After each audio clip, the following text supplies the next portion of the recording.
Maryland suburb is Hey, hi, hello. Welcome to Diana Emerson.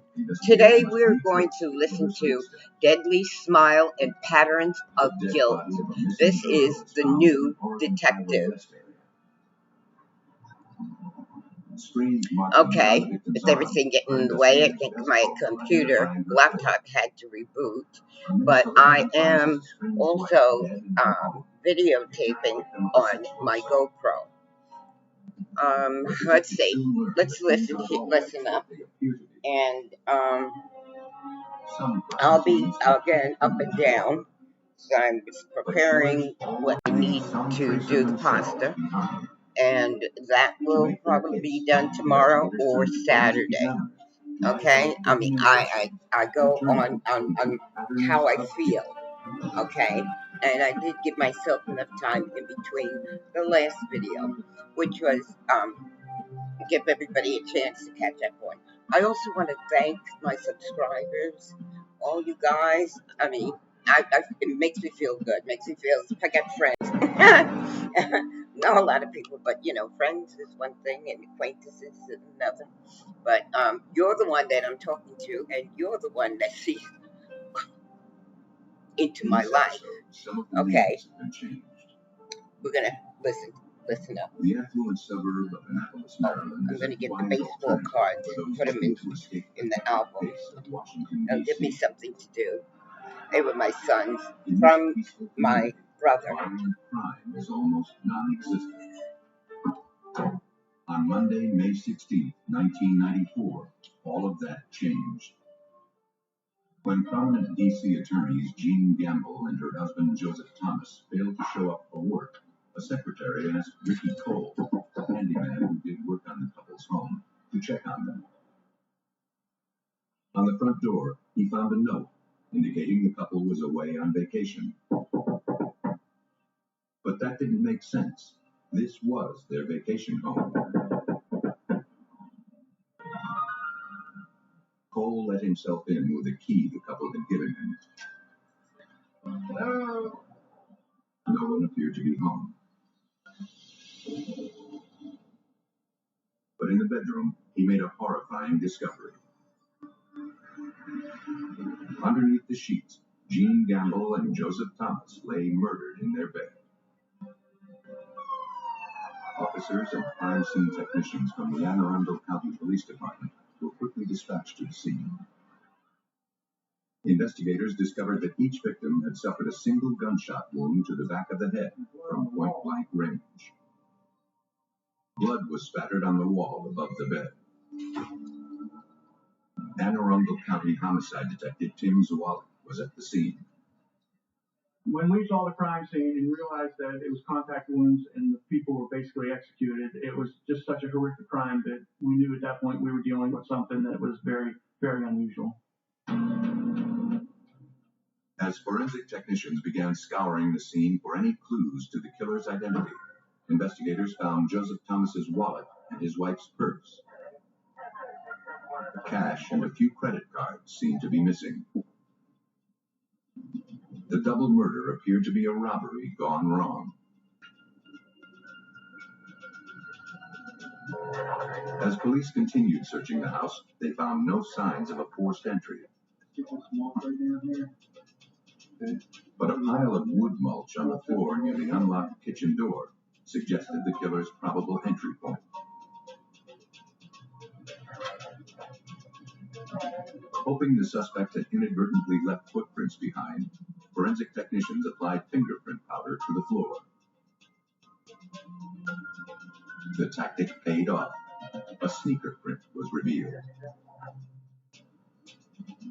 A gelatin substance was applied to the footprint and allowed to harden, preserving it as evidence.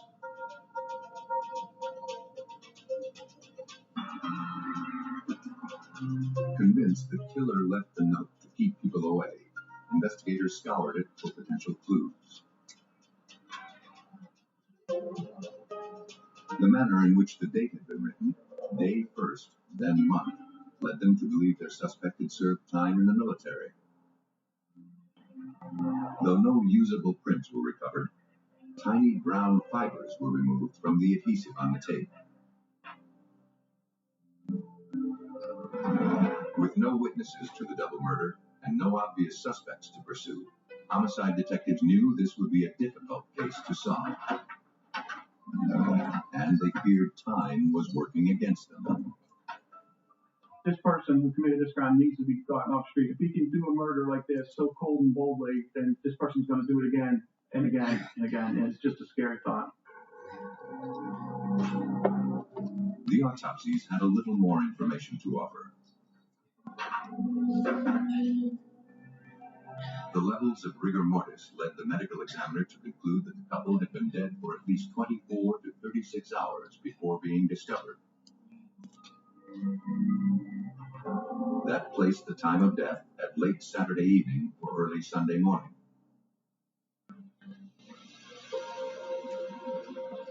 Examiners at the Anne Arundel County Crime Lab believed that the key to the killer's identity lay in the shoe print recovered from the scene. After identifying a New Balance logo on the shoe print, examiners searched through catalogs looking for a model with a similar tread design. They concluded that the print left at the scene had come from a New Balance running shoe, model 480BK, size 7.5. Trying to learn as much about the victims as they could, police began canvassing the neighborhood. One neighbor described Jean and Joseph as a bright, hard-working, and well-liked couple. She said that she had last seen them Saturday evening as they headed out to dinner in Jean's red Acura. She didn't recall seeing the car the following day and just assumed the couple had decided to drive together back to Washington.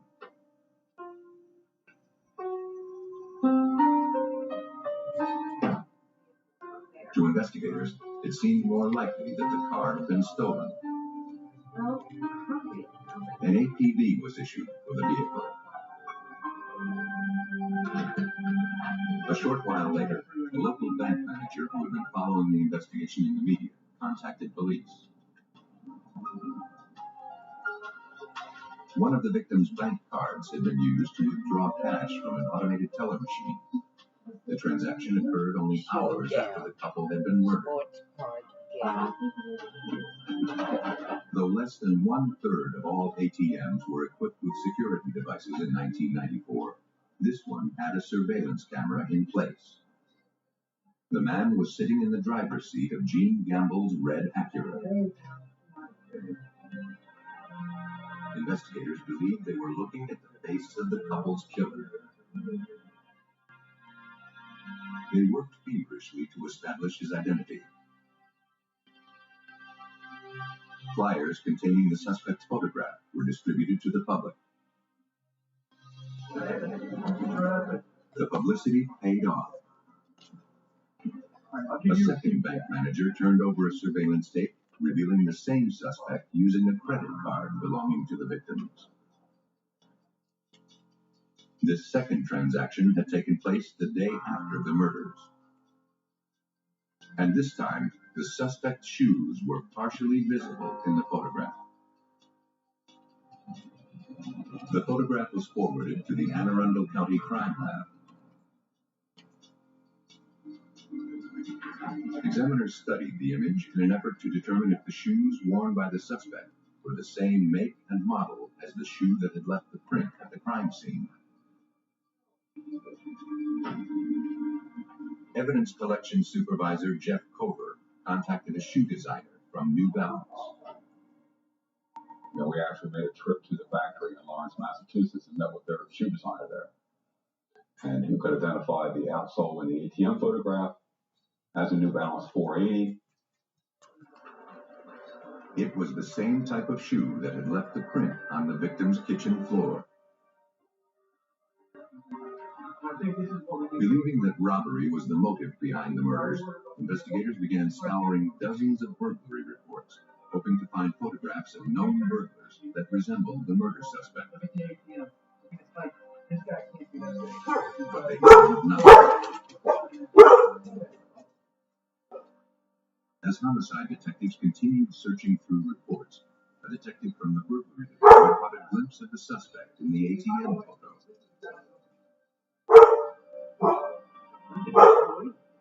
He recognized the man. It was Scotland Williams, a suspect in a string of burglaries arrested 8 months earlier. When we got this break, it was a break you dream about having. It was all of a sudden, we've got the guy identified. We had to move fast, and for the first time ever, we had a name to go with the face. Having physically linked Scotland Williams to the murdered victim's ATM card and their missing vehicle, investigators obtained a warrant for his arrest. At 6 o'clock, the lead stories on all the news channels was this murder case. Scotland Williams' picture accessing the ATM machine was shown to the public. Our surveillance team was in place, and at 6:05, the front door opened, and Scotland Williams was running out the house. Police moved in and placed him under arrest. Scotland Williams insisted he knew nothing about the murders. Looking to prove otherwise, investigators searched the residence. Inside the house, police found what they were looking for. Several pairs of sneakers, including some New Balance running shoes. They were all size 7.5. A pair of brown cotton gardening gloves was also collected and forwarded to the crime lab. Under questioning, Williams maintained his Hey, you guys. And the records indicated he had served 12 years in the military. He insisted the note found on the victim's front door was not his handwriting. Investigators confronted him with the ATM photos. He admitted it was him at the ATM. When I showed him the picture of him, he looked at the picture and said, he admitted himself at the ATM, but he never made any other admissions to us. He refused to talk to us. Investigators looked at forensic examiners to make their case. But the analysis revealed that none of the shoes recovered from Williams' house had left the print found at the crime scene. Police were convinced that Scotland Williams was responsible for the brutal murders of Jean Gamble and her husband, Joseph Thomas. But until they could come up with evidence to the crime scene, the suspect would not get away with Eddie, what are you doing?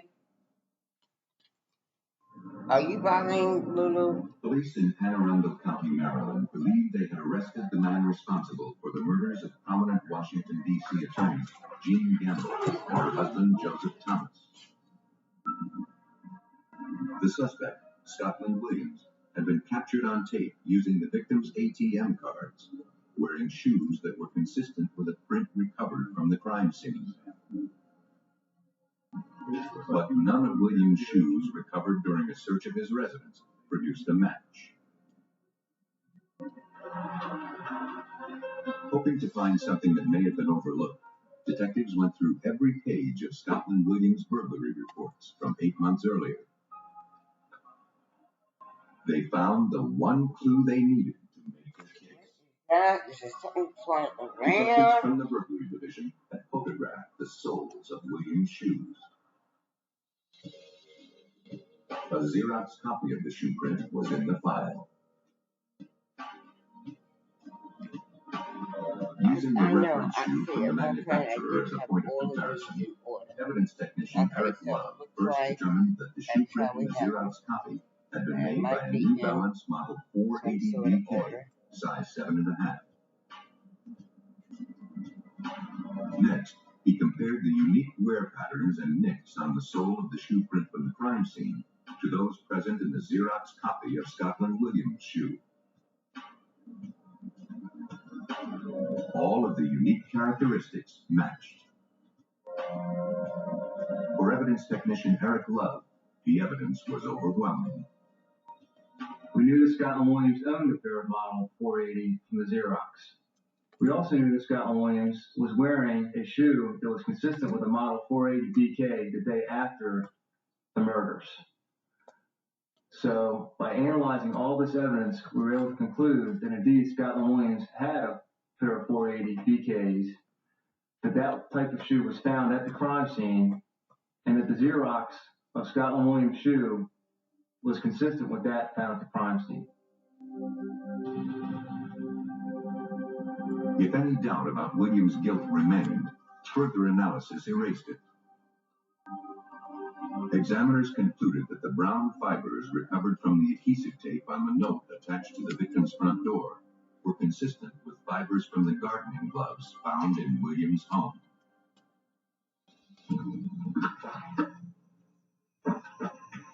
Police believe Williams entered the victim's residence with the intention of burglarizing the house. But when he discovered Gene Gamble and Joseph Thomas sleeping, he pulled out his gun and shot them.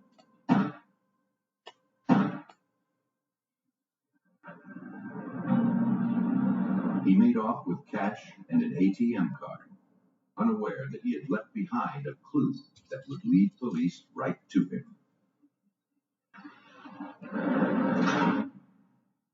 Scotland Williams was tried and convicted of first-degree murder and sentenced to life without parole, plus 70 years.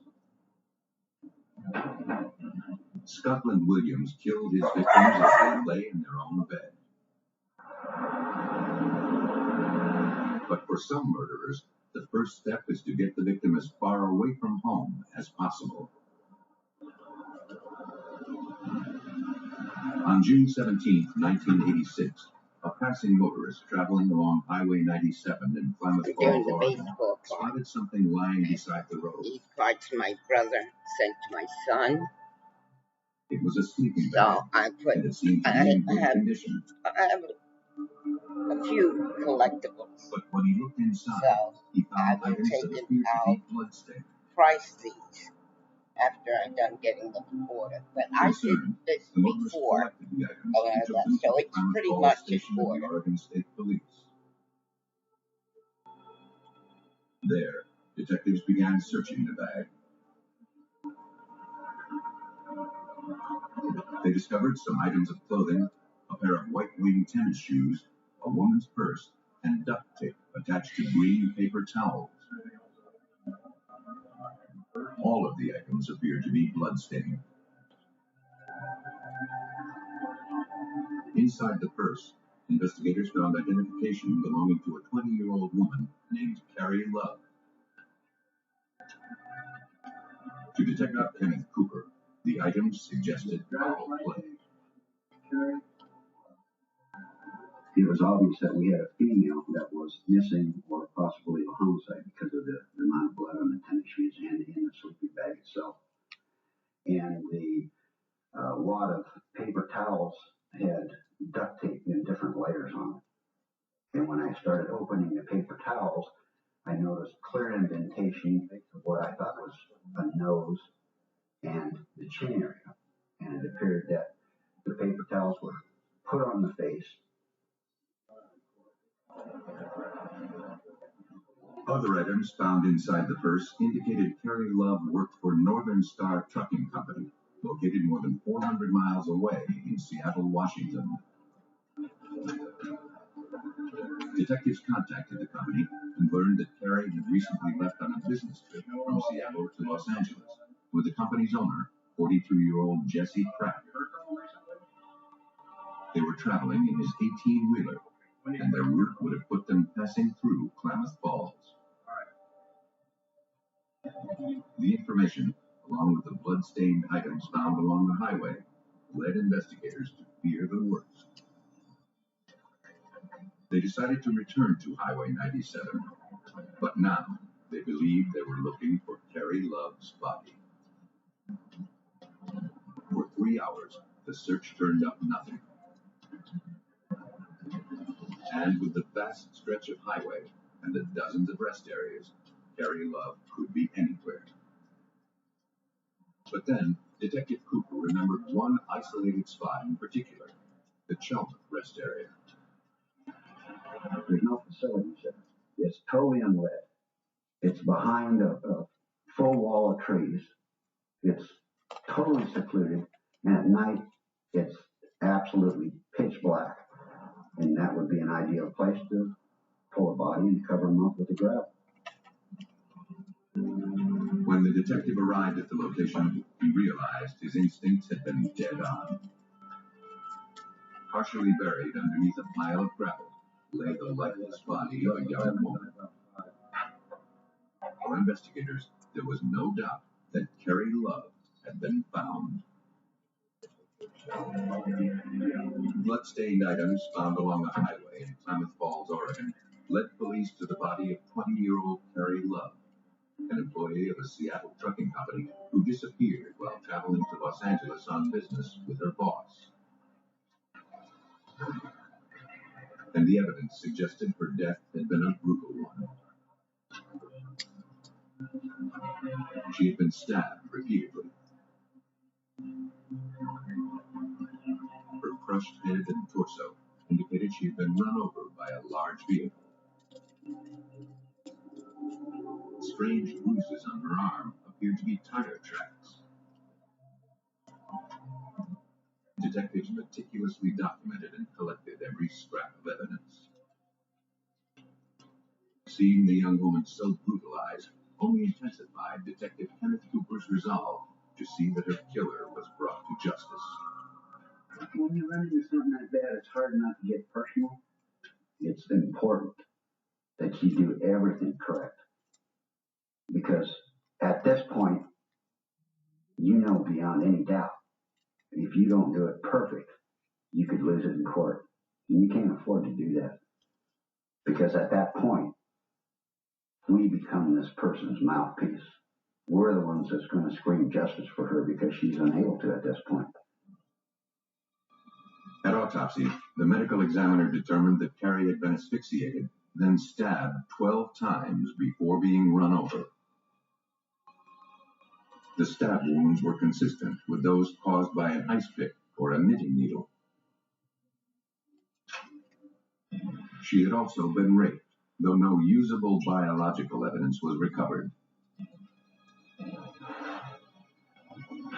Other than the tread impressions, the only clues to the killer's identity were some red cotton fibers found in the victim's hands. The day I dropped her off. As word of Carrie's murder spread through her hometown of Seattle, her boyfriend came in to speak with police there. He believed that Carrie's boss, 42-year-old Jesse Pratt, had something to do with the murder. He said Pratt had a strange fixation with Carrie. In fact, a month earlier, he and Carrie attended a high school prom together. As they were leaving, the boyfriend spotted Jesse Pratt sitting in his car across the street. He was just watching them. The boyfriend confirmed that the last time he saw Carrie was when she and Pratt left the Northern Star Trucking Company, heading to Los Angeles. That was 2 days before Carrie's body was discovered in Oregon. Seattle police began trying to locate Jesse Pratt, the last person seen with Carrie Love. The receptionist at Northern Star Trucking had not heard from her boss since he left for Los Angeles a few days earlier. As the questioning continued, a call came in. This is Mama. Hey, Jesse. It was Jesse Pratt. Detective here needs to ask you. Sure, just one minute. Seeming eager to cooperate, he told police he and Carrie had left Seattle together on June 16th. But an hour or so after leaving, she decided she wanted to fly to Los Angeles instead. He believed she became uncomfortable being with him after the two had consensual sex.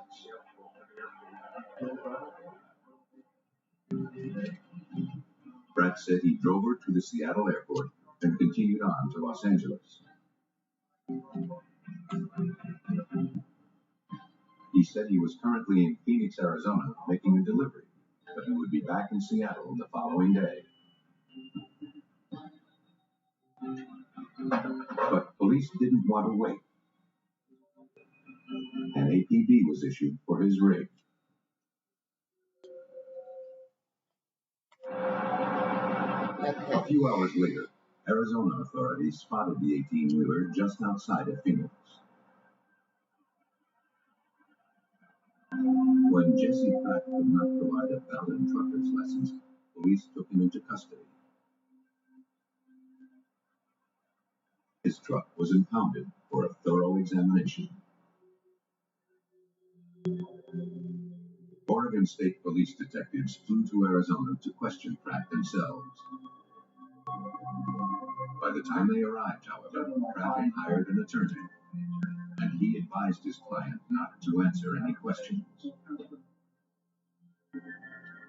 Insisting he had nothing to hide, Pratt consented to giving police his red T-shirt for a closer examination. As he removed his shirt, they observed and photographed several suspicious scratches around his ribs. Convinced the injuries had been caused during a struggle, police searched Pratt's truck for signs of violence. Inside the cab, they recovered a briefcase, some duct tape, and a roll of unopened green paper towels, similar to the ones found with the victim's belongings along Highway 97. Forensic technicians also examined the tires of Pratt's rig. Though the treads didn't appear to resemble the bruises found on the victim's arm, the tires were removed and stored as possible evidence.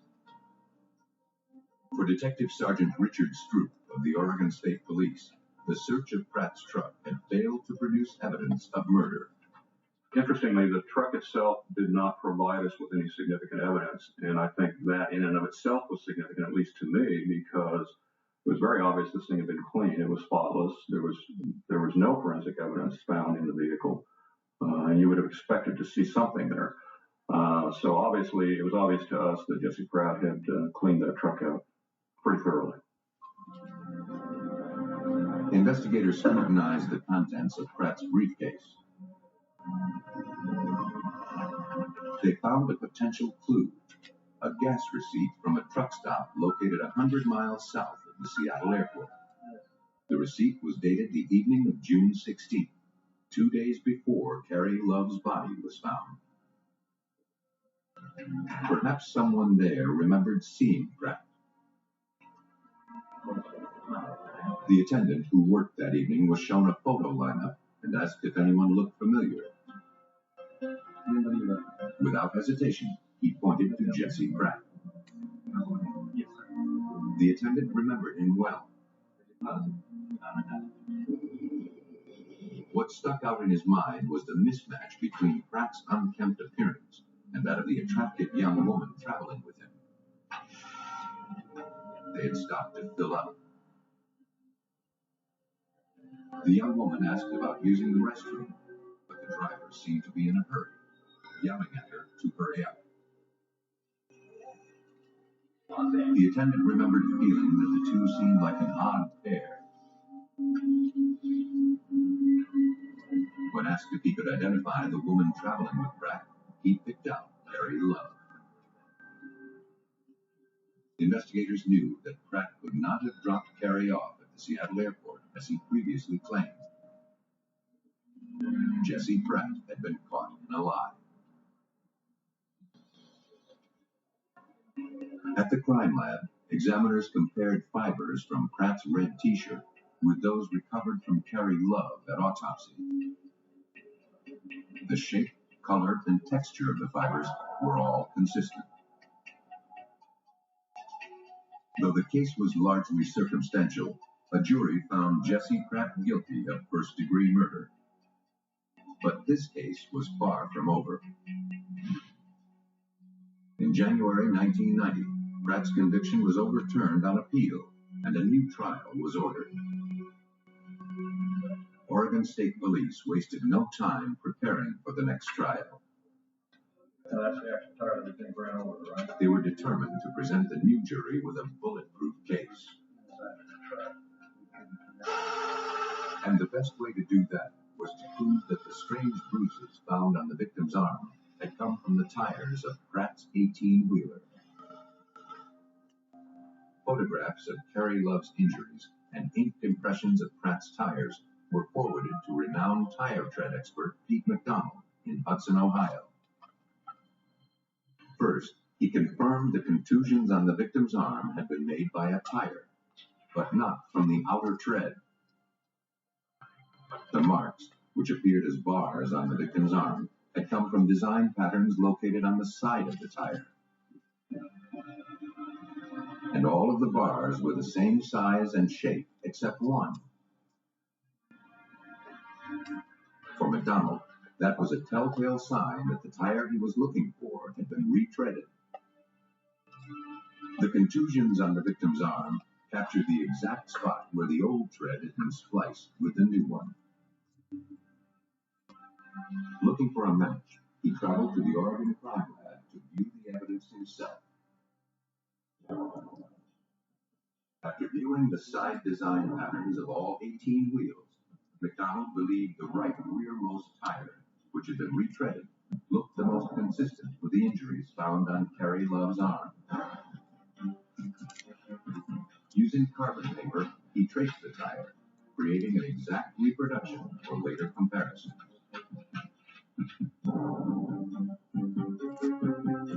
McDonald measured the unique bar patterns from the tire and compared it with photographs taken to scale of the injury.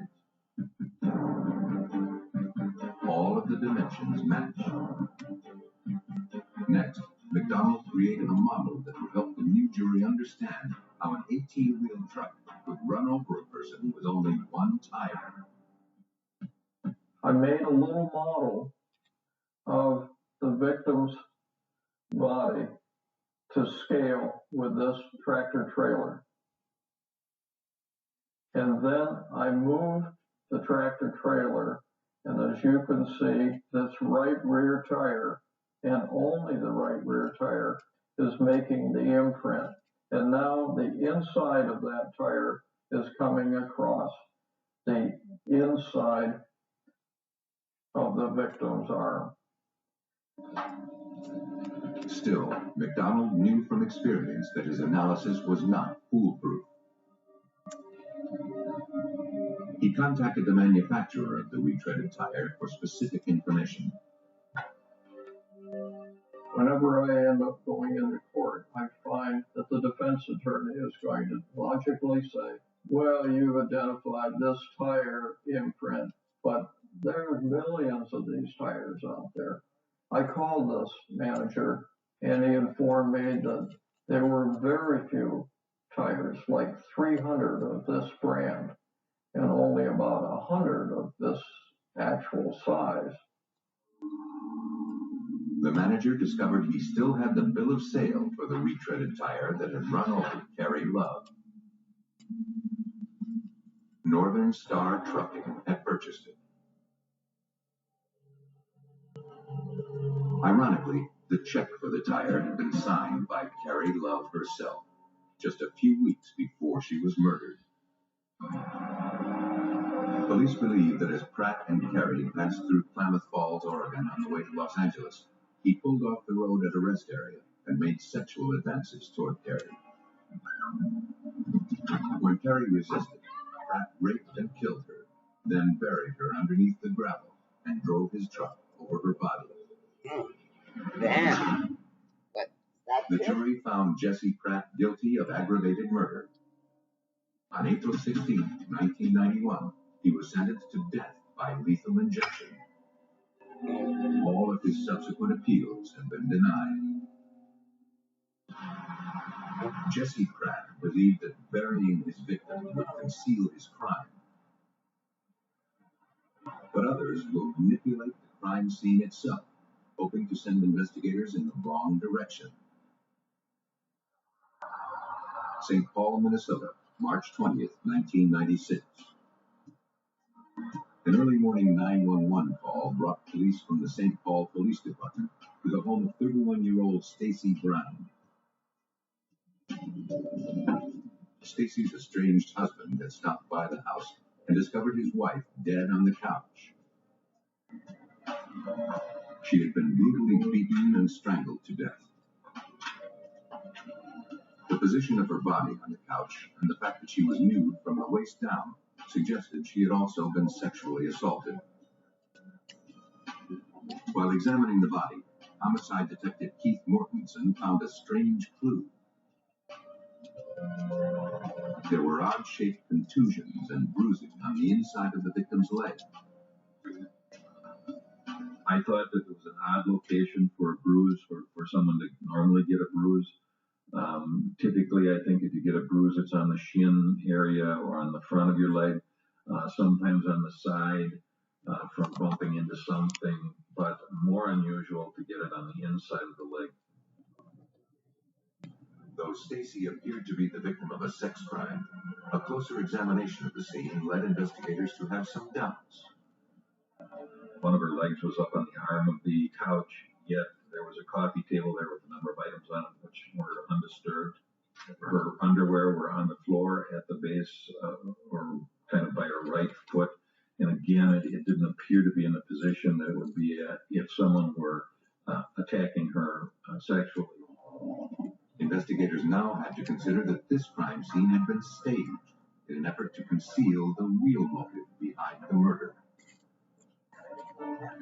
They hoped an autopsy could tell them more.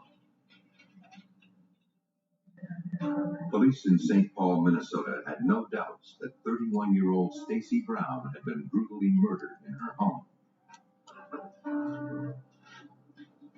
But a closer examination suggested her killer had staged the crime scene in an effort to make her death appear to be the result of a violent sexual assault.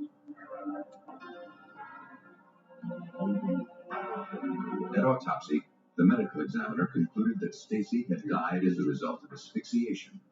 She had been strangled with a telephone cord and a wire hanger.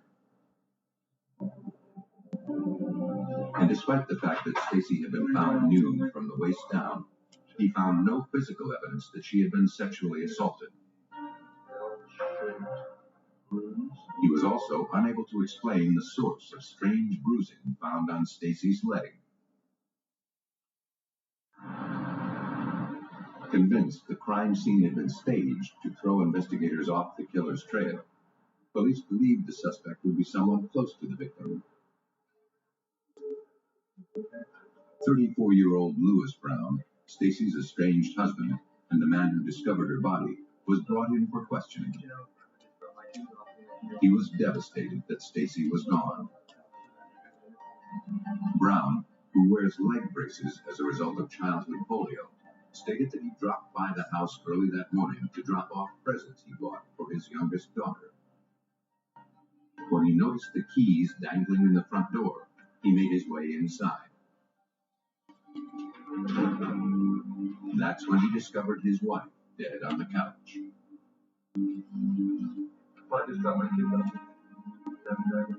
Brown realized that his impending divorce made him a logical suspect.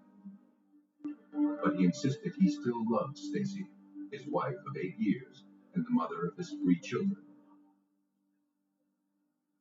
On the night that she was murdered, Brown said he was at a local bar playing pool until going home around 1 a.m.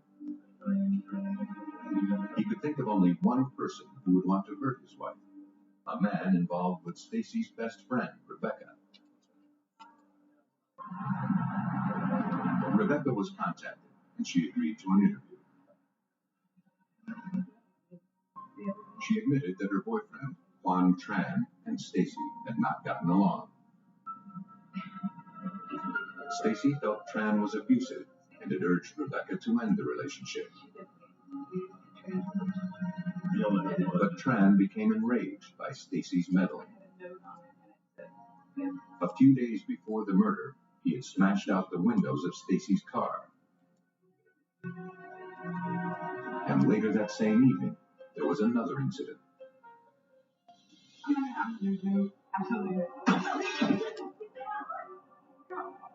A piece of a brick suddenly came crashing through the window of Stacy's house as she and Rebecca ate dinner. Attached was a frightening message written in broken English.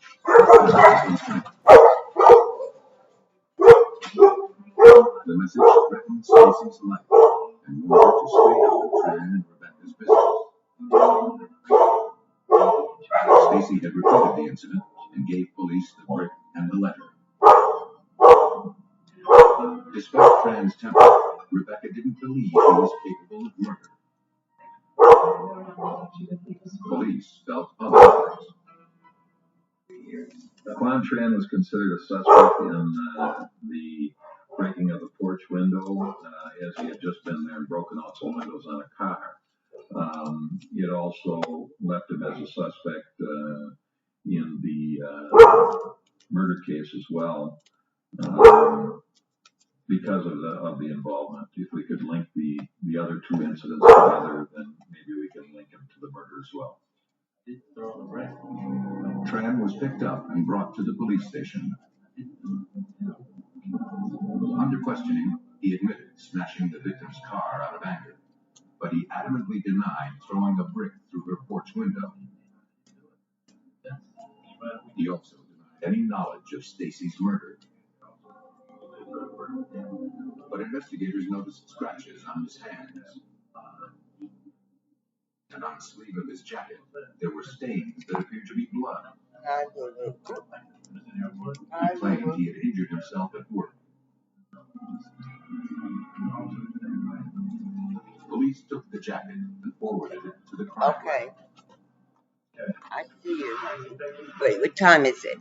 He was also Oh, asked to we provide got an feedback hour. We sample. got 1 hour. Lulu. We Mr. got 1 Tran didn't hour. know exactly why we suspected him of it, as he explained to us. Broken out windows there, and that the next incident that happened was another broken in window. Okay, And then the see, next she's incident a that her. happened was a murder. Though the evidence was I'm pointing talking to nice Tran about as you. the suspect, You want me he to believed get he up? was being Stop. framed for Stacy's murder. Okay, I know that. Crime lab analysis of the evidence seemed to support his claims of innocence. Oh, wait. Handwriting analysis revealed that Tran had not written the threatening letter. Okay, Lulu. Boy, I gotta bring it down so people can see what it is that you're really doing to me. Okay, stop. I'm getting up. Let me put these things up. Okay? I'm putting these up, Lulu. Police were back See? where they had started. Where's my Lulu? I'm putting them up. And no solid She's suspect. going right in here. Okay? And Police in here St. Paul, is Minnesota struggled to identify a suspect basketball, in the murder of Stacy Brown, a 31-year-old mother of 3. and hockey. Feeling something may have been overlooked, police began re-examining all their evidence, including statements made by the victim's Okay, estranged Lulu. husband, Oh, 34-year-old give Louis me a Brown. minute. Brown had claimed that on the night Okay. of the murder, he went I to a just have to local figure bar out and played pool this until little 1 small a.m. batch. Okay, I can put this. To corroborate the alibi, police decided to go to the bar. Hey, There, pause off. employees who had worked the night of Stacy's murder were shown photographs of Louis Brown. No one recognized the man, Football. and they felt certain they would have remembered him. They stated that they had very few Asian customers and that they would have definitely noticed someone with a marked limp who was wearing braces on their legs. Okay, Though Lulu. the information hardly proved that Brown was a killer, it suggested he had lied to police about his whereabouts the night of the murder. To learn more, police visited the facility where Brown was employed as an alarm technician for the St. Paul School. Investigators asked his supervisor to look around Brown's workstation. There, the detective noticed and collected pens and a yellow writing pad, which looked consistent with the note attached to the brick that had been thrown through the victim's window. As the detective made his way out of the building, He spotted a broken piece of a pipe being used as a paperweight to hold down some Let me newspapers. send Eric one. A remote check was from the same brick thrown through Stacy's window.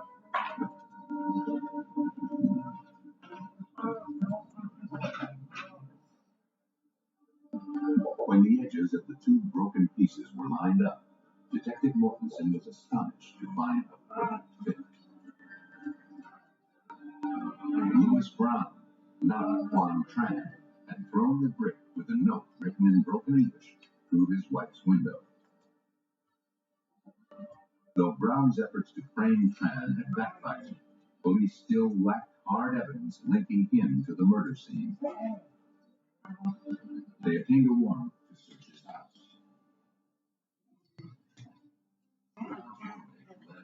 The suspect's bedroom.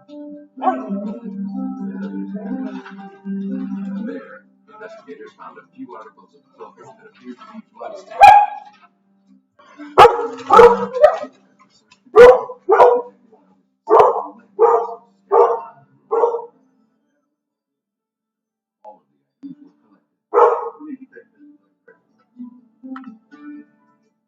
Detective Mortensen forwarded the evidence to the Ramsey County Medical Examiner for analysis.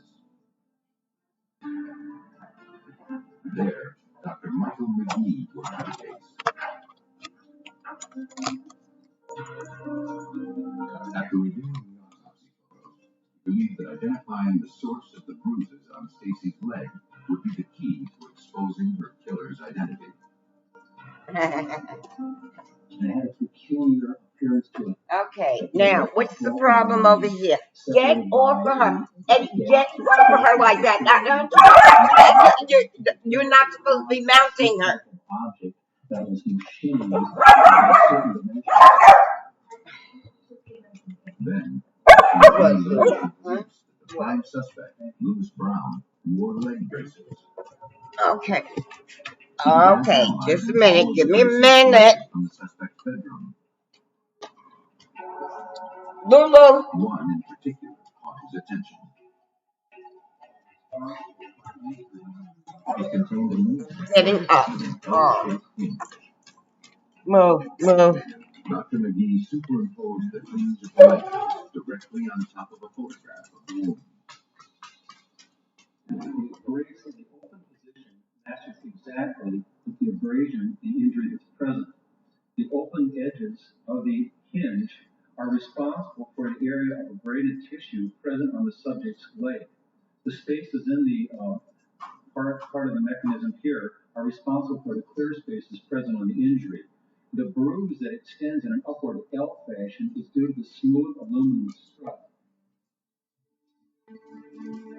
The only way the leg brace could have caused the injury to Stacy's leg was if the person wearing it had been directly on top of her. Louis Brown was the only person known to have worn those braces. He was arrested and charged with the murder of his estranged wife.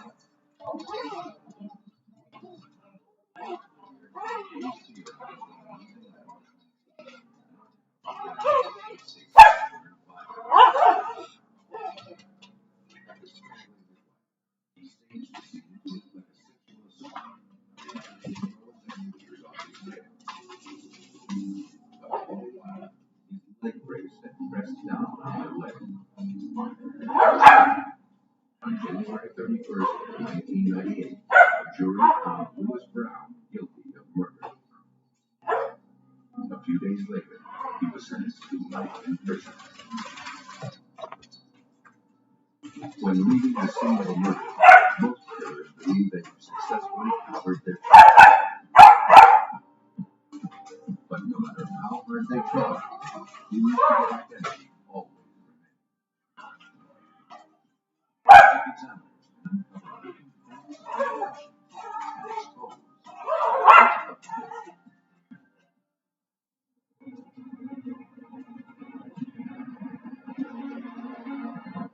a New Jersey woman was found brutally murdered by the side of the road. Investigators must make their case from a few bite marks left on the victim's body. A sadistic predator targets young women in a quiet Canadian community. As police struggle to track him down, the killer threatens more victims. Indiana firefighters discover a woman murdered in her bed. But will dental impressions be enough to convict her killer?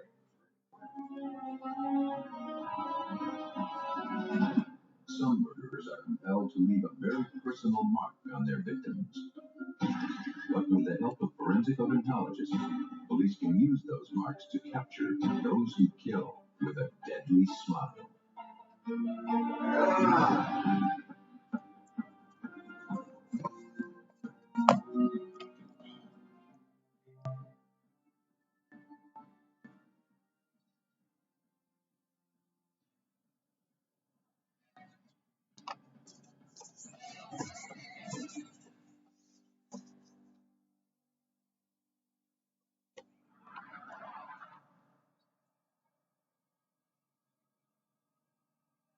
In this episode, some of the names have been changed.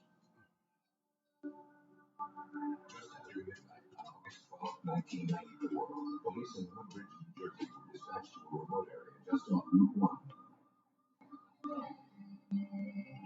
A battered, semi-nude woman, identified as 25-year-old Melissa Padilla, had been found murdered, lying inside a concrete. Crime technicians began processing the area for clues. You're here for your pat pat. Yes, okay. Mommy can give it to you now. Mommy can give it to you. I made room for you, right? I'm not on the computer. Okay. Okay, Eddie, you're infringing on her time. You get a lot of time because you get your time. Don't you get on her like that. Get over her like that. Was a store receipt for several grocery items. Timestamp 11:29 p.m. While evidence technicians continued processing the scene, okay, this is my cow. This is my cow. I got a cow. I got a cow. It's my cow. Yes, this is Lulu. Huh? Mommy's not going to keep doing that now, okay? Hector said that after putting the kids to bed around 11 p.m., Melissa said she wanted to go to the nearby convenience store. Playtime with Mommy. It's a Lulu. Playtime with Mommy. Yeah, what? Oh, what? And she said she would be back within a half hour. Okay, that's enough. When That's she didn't enough. return more than an hour later, he became concerned and asked a friend to help look for her. That's when they found Melissa's battered body along Route 1.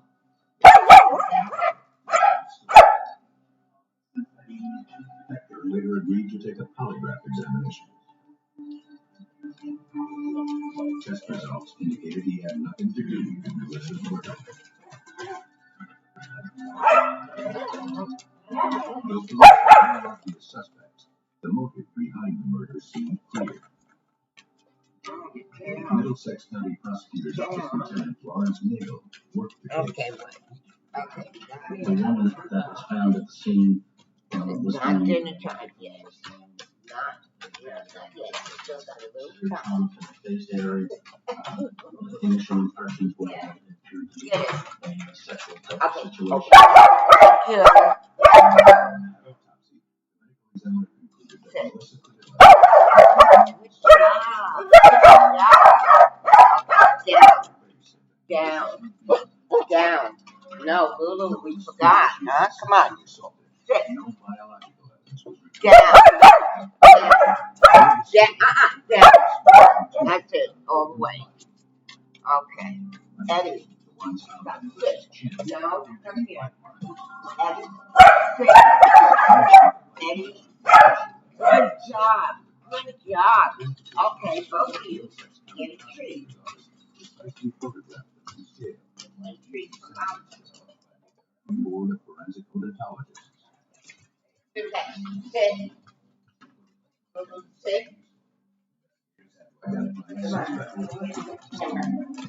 Okay, Lulu, stay. No, sit. Stay. Down.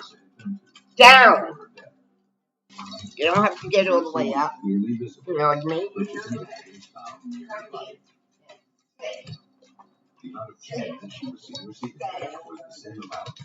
Down. Down. No.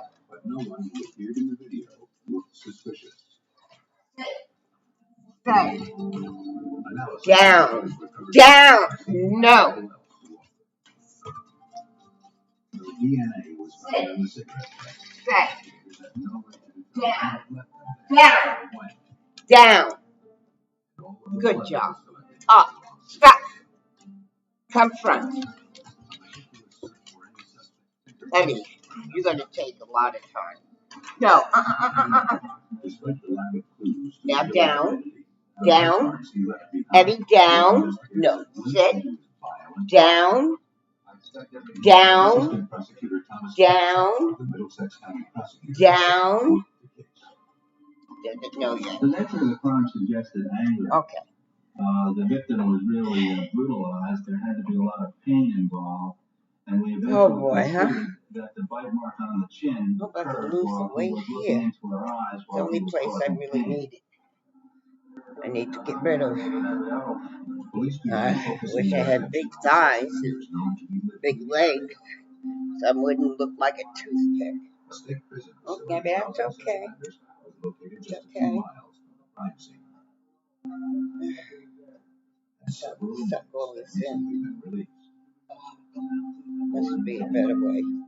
Investigators tracked each one of them down. Well, I was going to put these cards in here. I went through them. I don't know how much. Well, it'll be easier for me to look up. Okay, let me start with this. Investigators scoured dozens of homicide cases, looking for one with a similar MO. But despite their efforts, 8 months passed with no progress in the investigation of Melissa Padilla's murder.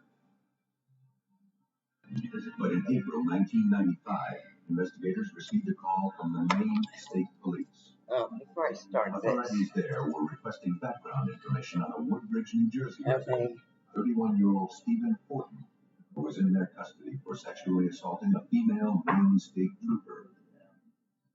For Lieutenant Nagel, the details of the assault sounded eerily familiar. It was revealed during the conversation with the Maine State Police that the trooper during the assault by Stephen Fortin was bitten in the same immediate areas that Melissa Padilla was bitten on.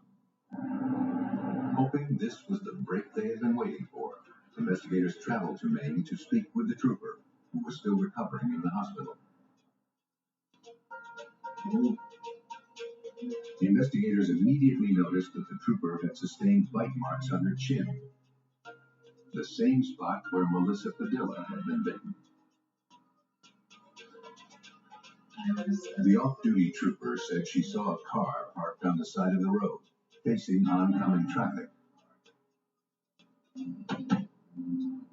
Open the window. Concerned, she pulled over. You having trouble with your car tonight? The driver claimed to be having mechanical problems, but the trooper noticed the strong alcohol smell. Okay, stay right there. Okay, don't move. Don't move. Okay. She administered a breathalyzer test, which confirmed that the man was intoxicated. As the trooper radioed into the station for backup, the man suddenly attacked her from behind and knocked her unconscious. When she came to, she was in the passenger seat of her patrol car. She was in a great deal of pain and suddenly realized she had been sexually assaulted while unconscious. Believing the assailant was planning to kill her, the trooper jumped out of the car. The driver continued on. The next thing she remembered was waking up in the hospital. Her assailant, Stephen Fortin, was taken into custody less than an hour later. Oh, that was quick. What did I miss? Did I miss anything? Injuries, one thing became clear. The assault on the state trooper and the murder of Melissa Padilla bore the same ritualistic signature. Ritual involves getting sexual gratification from the crime you commit. The signature in our case really was the ritual, and that is the beating to the eyes and the nose, the bite mark on the chin. God. For investigators, the similar MO of the two assaults had to be more than just a coincidence. New Jersey police went to the jail in Kennebec County, Maine, to question Fortin about the Melissa Padilla homicide. Though Fortin admitted to living in Woodbridge, New Jersey at the time, he insisted he didn't know anyone named Melissa Padilla and denied any knowledge of her murder. He also denied ever being in the area along Route 1, where Melissa's body was found. But he didn't deny his involvement in the assault on the female trooper, though he claimed he acted in self-defense. Investigators collected hair and blood samples to compare to evidence recovered from the Melissa Padilla crime scene. The investigators finally had a strong suspect in the young woman's homicide. They were still a long way from proving that Stephen Fortin was the killer.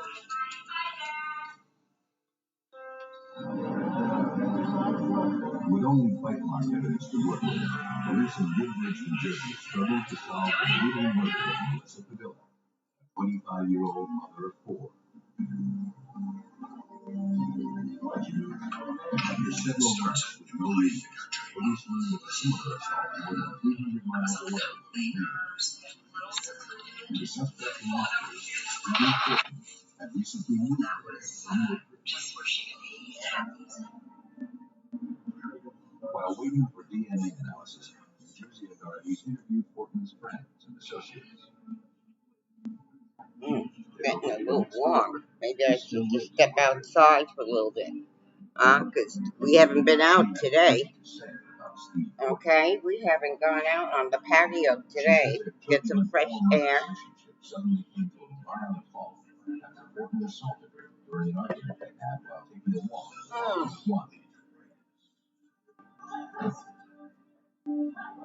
She added that after their fight, Fortin returned to apologize. The girlfriend noticed cuts and scratches on Fortin's face and hands. Fortin explained that he feared she had called the police, fled through the woods to avoid them. She believed the incident had taken place on August 12th. Not only was that the night Melissa was murdered, but the girlfriend had put Fortin on Route 1, an area he previously claimed he had never been to. Though investigators were now convinced that Fortin was Melissa Padilla's killer, DNA analysis on the cigarette butt found near her body was inconclusive.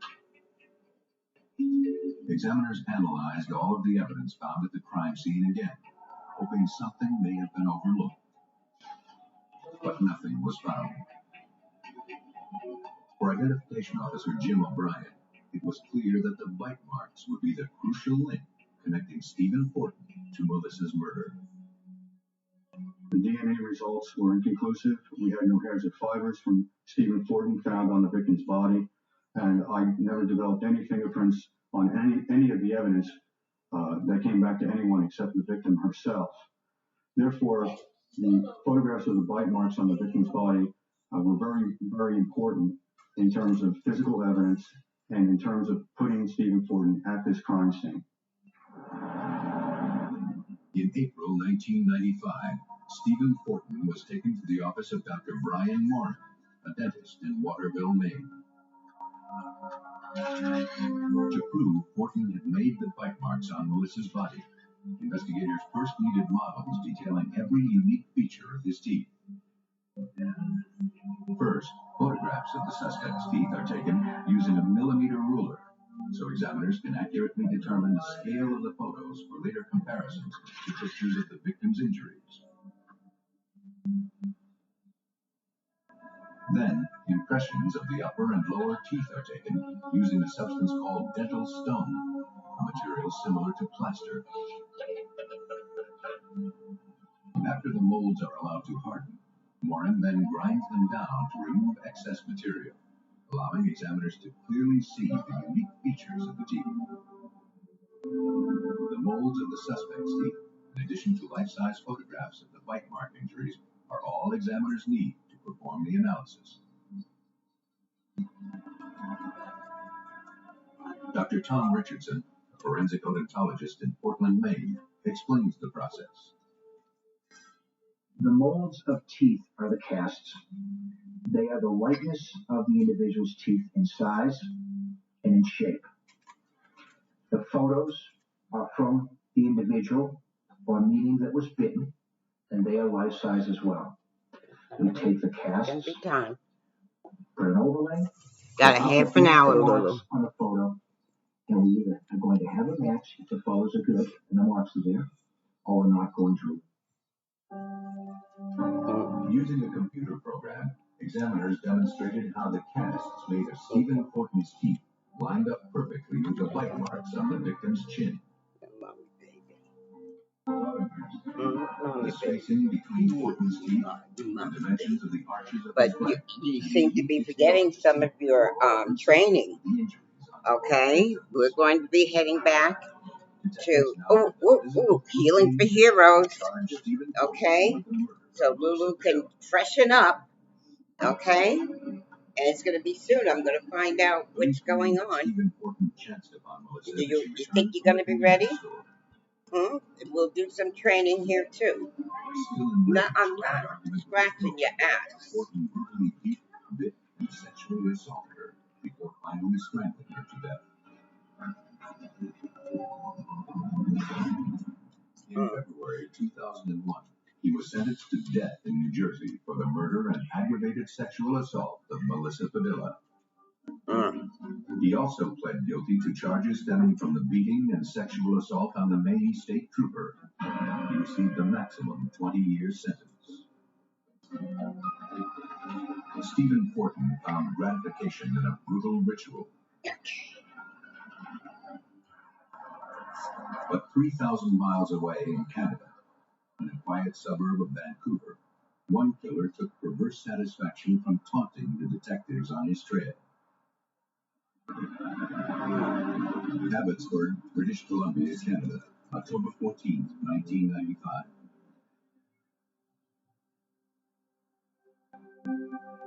In the early morning hours, officers from the Abbotsford Police Department were dispatched to a hospital emergency room.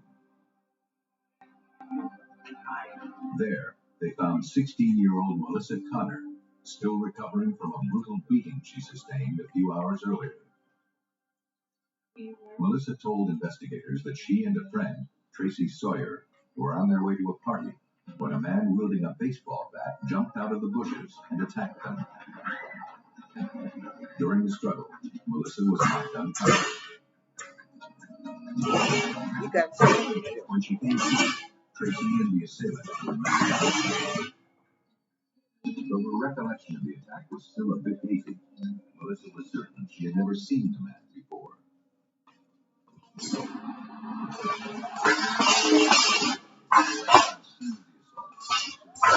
Okay.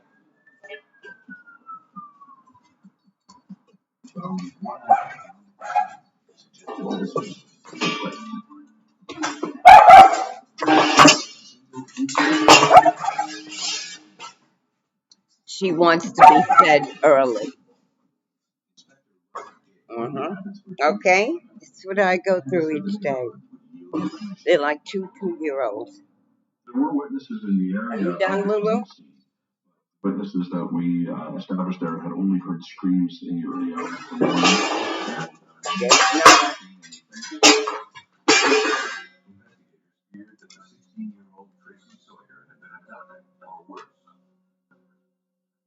And with no suspects to pursue, they knew that time was working against them. A description of the missing teenager and details of the assault were distributed to all area law enforcement agencies.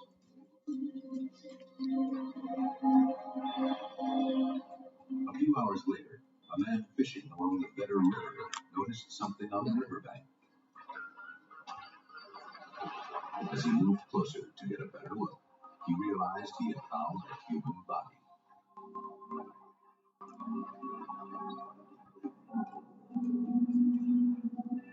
Officers of the Royal Canadian Mounted Police who responded to the scene found that the young female victim It's to stare me down.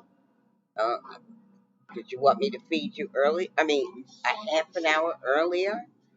to identify the young woman and her killer. Oh, you're not going to leave, huh? You're not going to give up.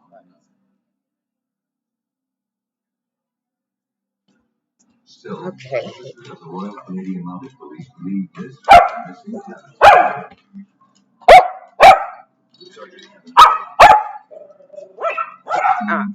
She's over here fighting me.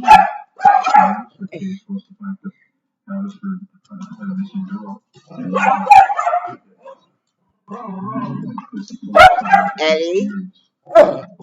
What? You got a half an hour. In a half an hour. Okay. Lou? Lou? Huh? In a half an hour. In the meantime, you can sit and just lay down. Okay, relax for a little bit. Or go and play with your toys. Or your bones. Get your bones. The official cause of death was ruled a drowning. The only clues to the killer's identity were bite marks on the victim's torso. The impressions were carefully photographed and preserved as evidence. The photos were sent to the Bureau of Legal Dentistry Laboratory in Vancouver. Take my Dr. David Sweet, a recognized expert in forensic pathology, examined the evidence. I'm not feeding you earlier. You're going to...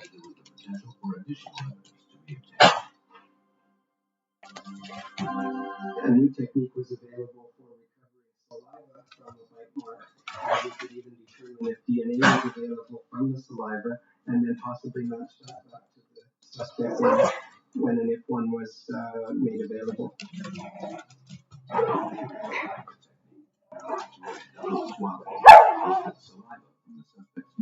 Is transferred into the bite marks left on the victim.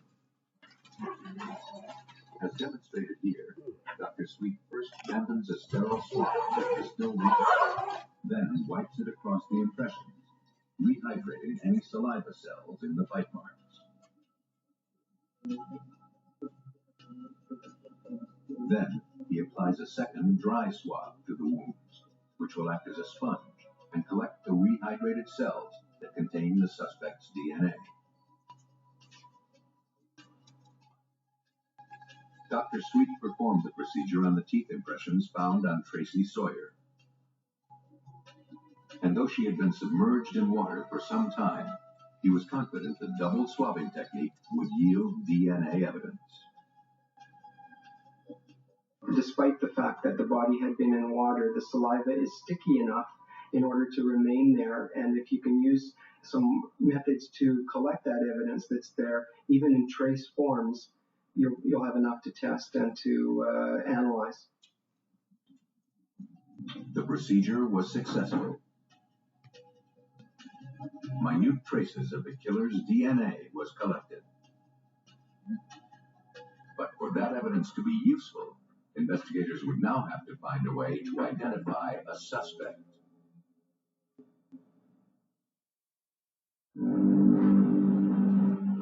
A forensic odontologist had successfully extracted the killer's DNA from bite marks found on 16-year-old murder victim Tracy Sawyer.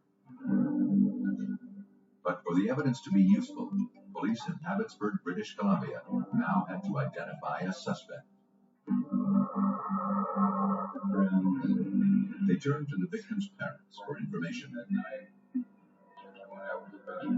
The couple said that the last time they saw Tracy was shortly before the assault. She and her friend Melissa Connor were leaving for a party at a neighborhood friend's house. They promised not to be out too late. Tracy seemed upbeat and excited about the party. That night she looked so happy. The couple couldn't think of a single person who would want to hurt their beautiful young daughter. In addition to releasing limited details of the investigation to the media, police also set up a tip line for potential witnesses to call with information. Soon after, a call came in. The man on the other end claimed to be Tracy's killer. He described in detail the bite mark found on the victim's body. The only people that would know about it were the people at the autopsy, the doctors, the policemen attending the autopsy, and the immediate core team of the investigation. So it had to be the individual that had intimate knowledge of the crime scene to know about that bite mark.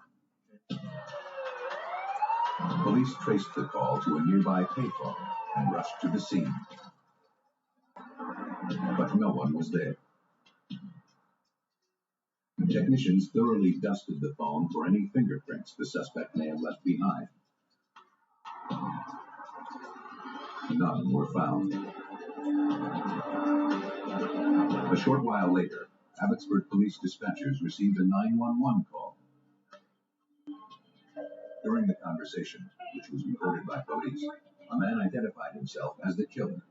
He wanted to know if police were having trouble finding him. He said he would never be so stupid as to leave his prints at the payphone. Hey, where are you going to be? He also promised to kill again. Hello? Are you there?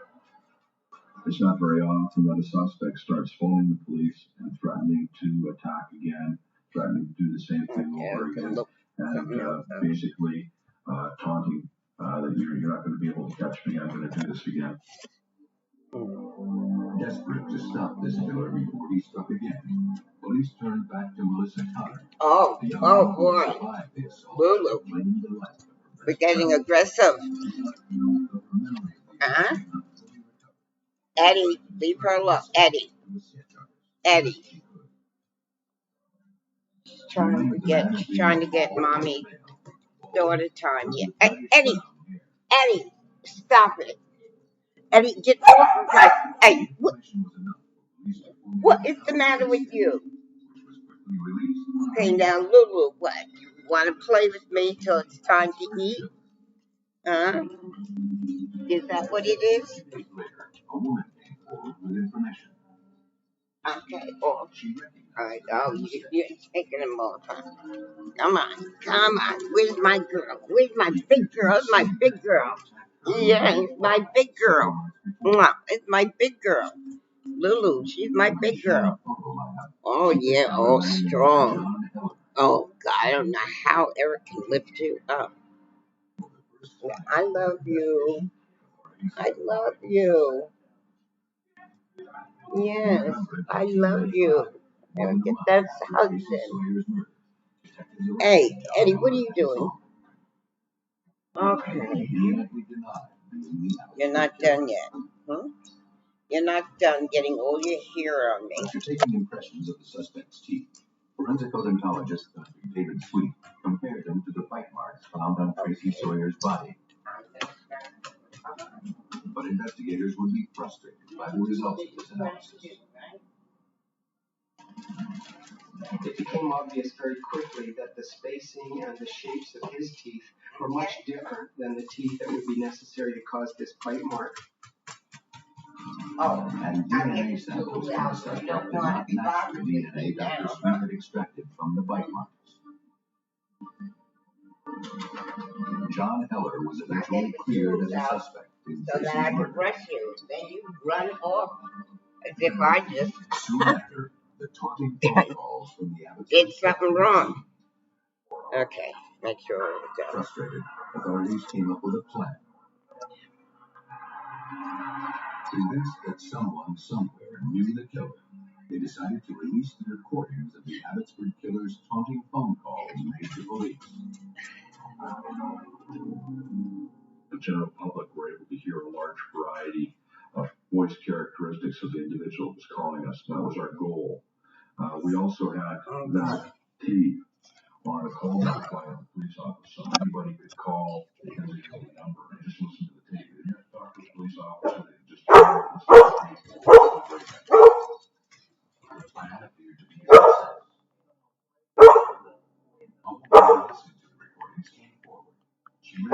the voice. Detectives played the tape for her again. She told them it sounded like a man named Terry Driver. She knew the voice, she said, because Terry Driver was her son. And she knew that he owned a police scanner and listened to it often at his home. Detectives quickly began checking Driver's background. Though he had no criminal record, the 32-year-old printer lived with his wife and 2 kids in the same neighborhood where the taunting phone calls had originated. Terry Driver was brought in for questioning. Though Driver adamantly denied being the Abbotsford killer, detectives collected hair and saliva for DNA analysis.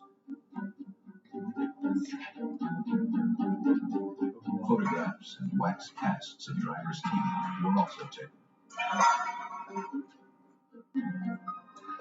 At the Bureau of Legal Dentistry in Vancouver, Dr. Sweet looked for similarities between Driver's dental evidence and bite marks found on Tracy Sawyer's body.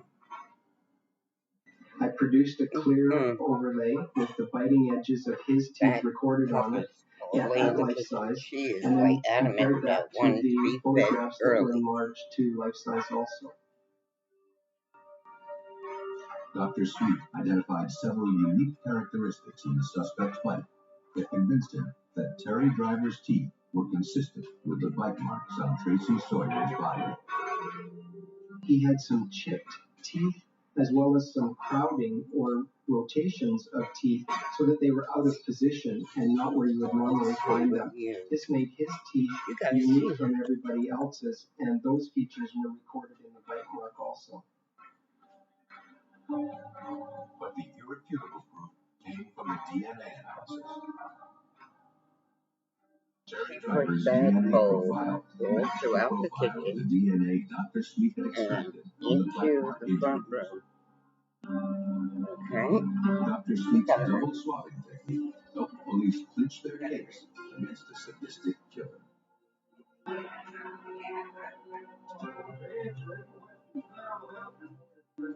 Terry Driver was arrested and charged with the murder of 16-year-old Tracy Sawyer and the attempted murder of her friend, Melissa Connor. Based on the evidence, Abbotsford police believe Terry Driver was a sick predator driven by an insatiable need for attention. On October 14, 1995, Dinner. Okay.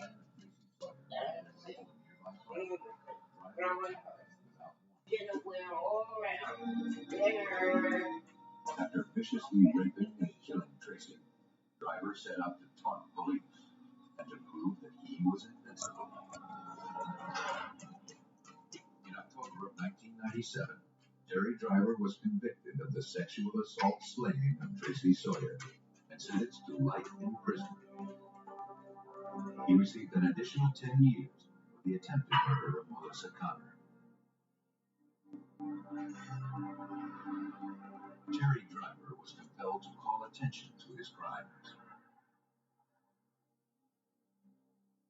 But in Indiana, another murderer went to great lengths to conceal his guilt.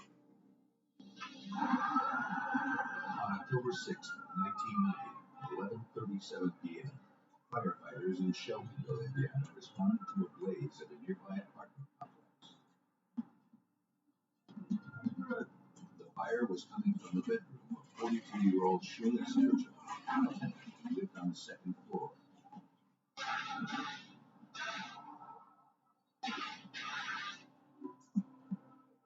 After extinguishing the fire on the bed, one of the firefighters made a grisly discovery. The badly burned body of a woman. The strong smell of lighter fluid led rescue workers to conclude that this fire was no accident. After extinguishing a blaze in an apartment in Shelbyville, Indiana, firefighters had uncovered the badly burned remains of a woman lying in a bed. And according to Chief Kurt Heffernan of the Shelbyville Police Department, all indications suggest that she had been the victim of a homicide. The period of fire, they started, around the bed, an inverted V pattern, which is consistent with the fire where accelerants had been used. So it was our opinion that the fire had been set at that point. After confirming that the victim was the 42-year-old Shirley Sturgill, evidence technicians began searching for clues to tell them who had started the deadly blaze and why. Several latent prints were located and preserved as evidence. But later analysis revealed they all belonged to the victim. Investigators also collected 2 different brands of cigarette butts. DNA analysis later revealed the presence of 2 distinct DNA profiles, and neither matched the victim. It appeared Shirley Sturgill's killer, or killers, had unsuccessfully tried to burn away any trace of evidence from the crime scene. At autopsy, the medical examiner determined that Shirley had not died as a result of the fire. She had been strangled to death. She had also been sexually assaulted. The biological evidence recovered was too degraded for a thorough analysis. And there was more. Several marks were found on the victim's torso, stomach, and thigh. The ME concluded they were bite marks made from human teeth. For investigators, they were the strongest link to Shirley's killer. That person told us that if we had a suspect, that they could take impressions and he would be able to determine whether or not those bite marks were made by a particular person, because there were some distinctive markings on the bites that would be consistent with someone's teeth not being aligned straight. Detectives began their hunt for Shirley Sturgill's killer by speaking with her daughter. Angie Carr said she and her mother were very close. She couldn't think of anyone who would want to hurt her. She described her mother as a kind, sensitive, and selfless woman who dedicated her life to Angie's happiness and well-being. She was also a wonderful grandmother to Angie's young children. Angie had spoken to her mother on the phone just an hour or so before firefighters were called to the apartment. There didn't seem to be anything troubling her mother. The victim did mention during the conversation that her next-door neighbor, Jerry Donaldson, was there visiting at the time. It was a name already familiar to detectives. Arson investigators who had responded to Shirley's apartment the night of the murder said a neighbor was asking a lot of questions and seemed to know specific details of the crime itself. His name was Jerry Donaldson.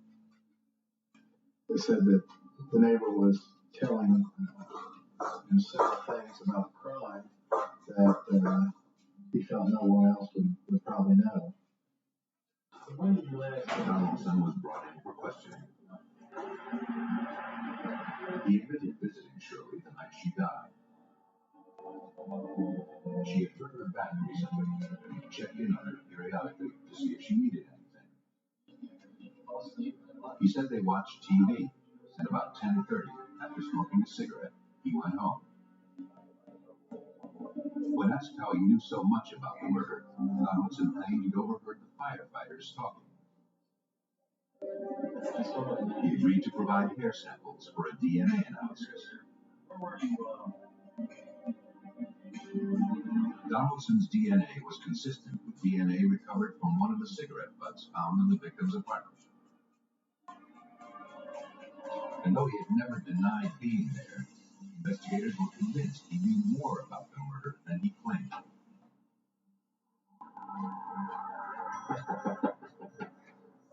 On October 24th, nearly 3 weeks after Shirley Sturgill's murder, police arrested Jerry Donaldson on suspicion of murder.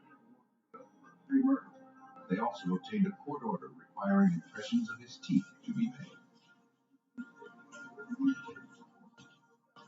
A forensic odontologist overlaid impressions of the suspect's teeth over photographs of Shirley Sturgill's bite mark injuries. Though they didn't line up perfectly, the examiner felt that the two were consistent.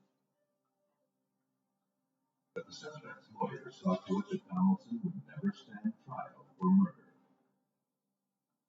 The defense team hired like two different odontologists from other parts of the country who had different opinions than the odontologists we used.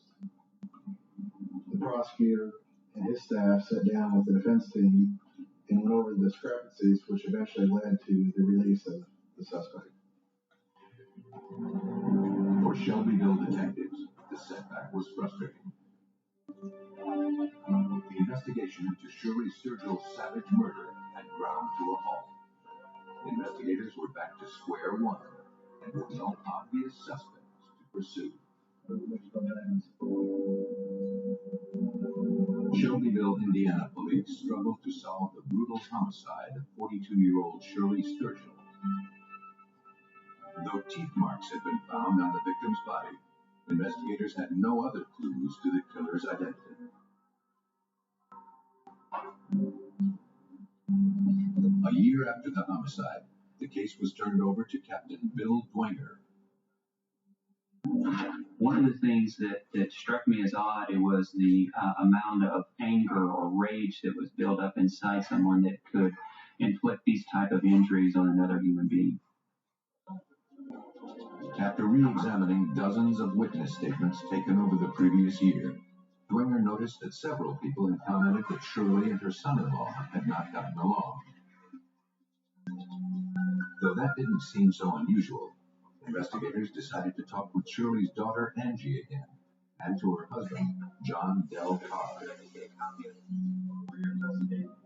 John Del Carr was upfront about his feelings for his mother-in-law.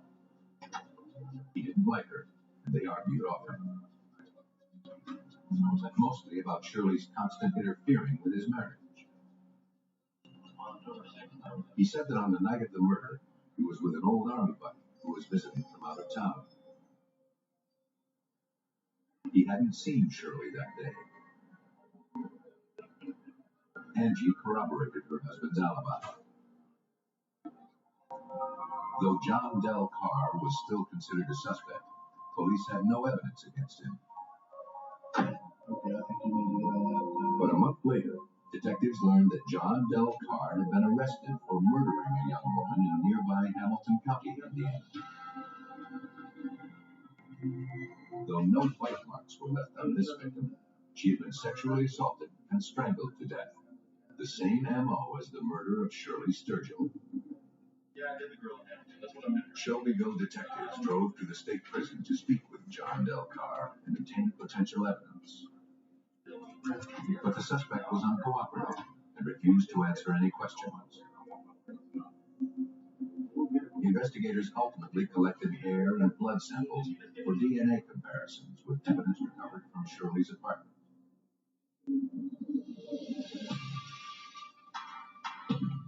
At the crime lab, examiners concluded that John Del Carr's DNA was consistent with DNA from one of the cigarette butts found in Shirley's bedroom.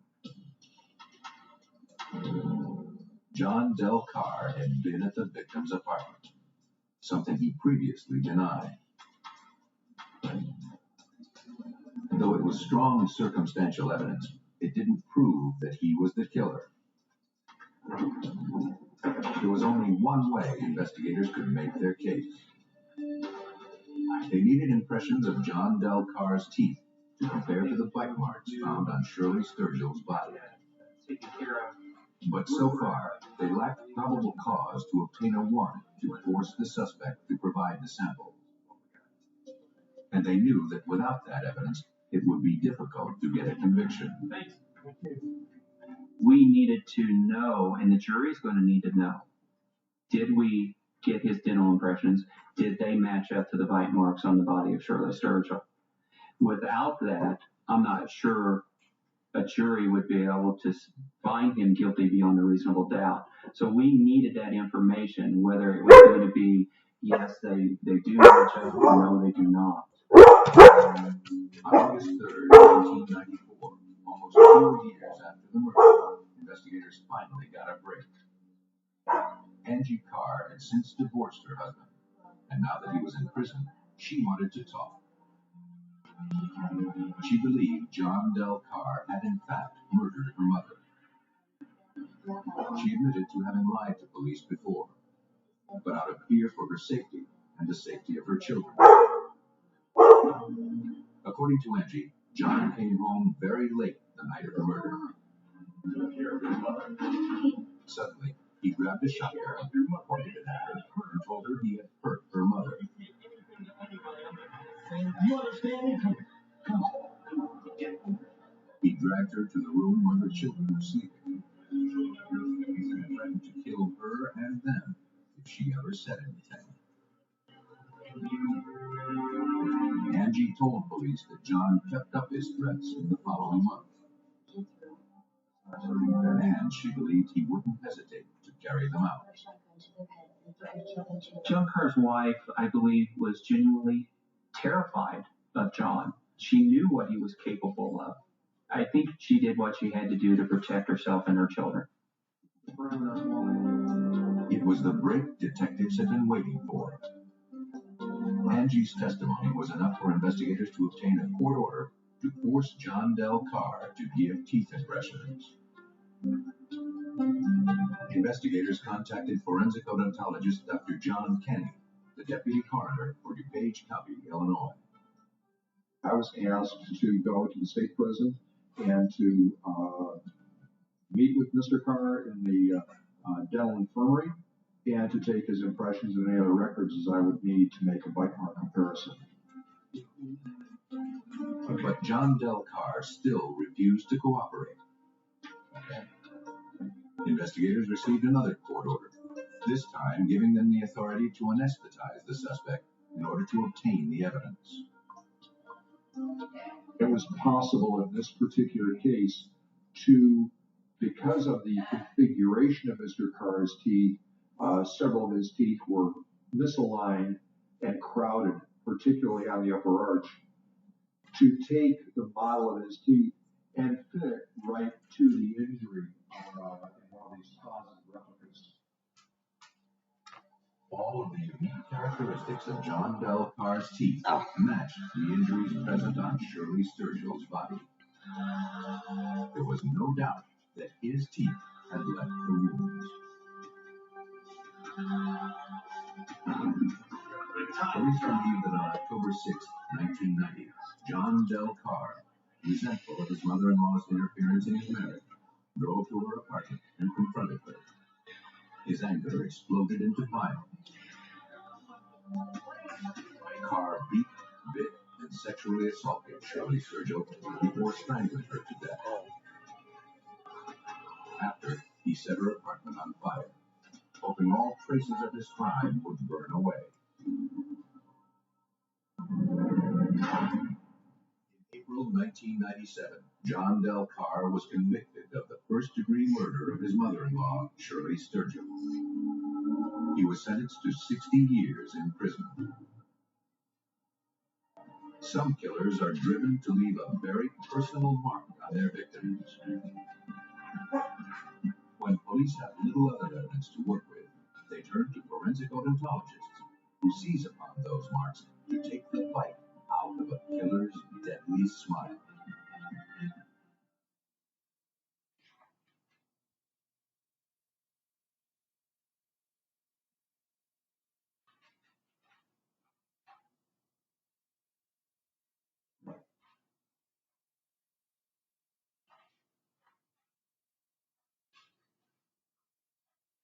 Okay, I guess that's it for now. Then tiny fibers tie them to their killer. A skeleton, a shopping bag, and a single button are investigators' only clues to the identity of a woman and her killer.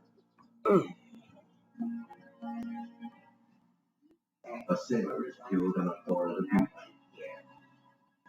Only a tire track in the sand marks the path to justice.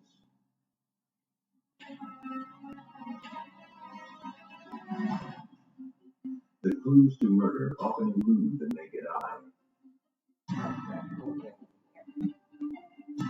But no killer can escape the telltale traces of guilt.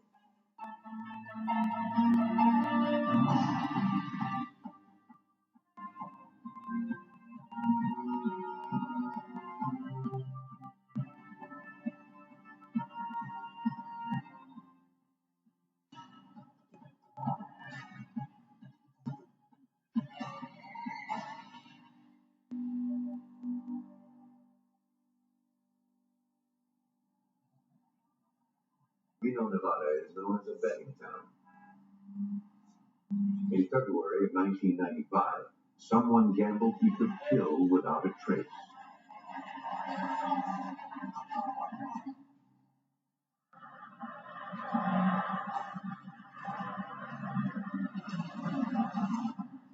A transient man was searching a dumpster for things he could sell when he made a gruesome discovery.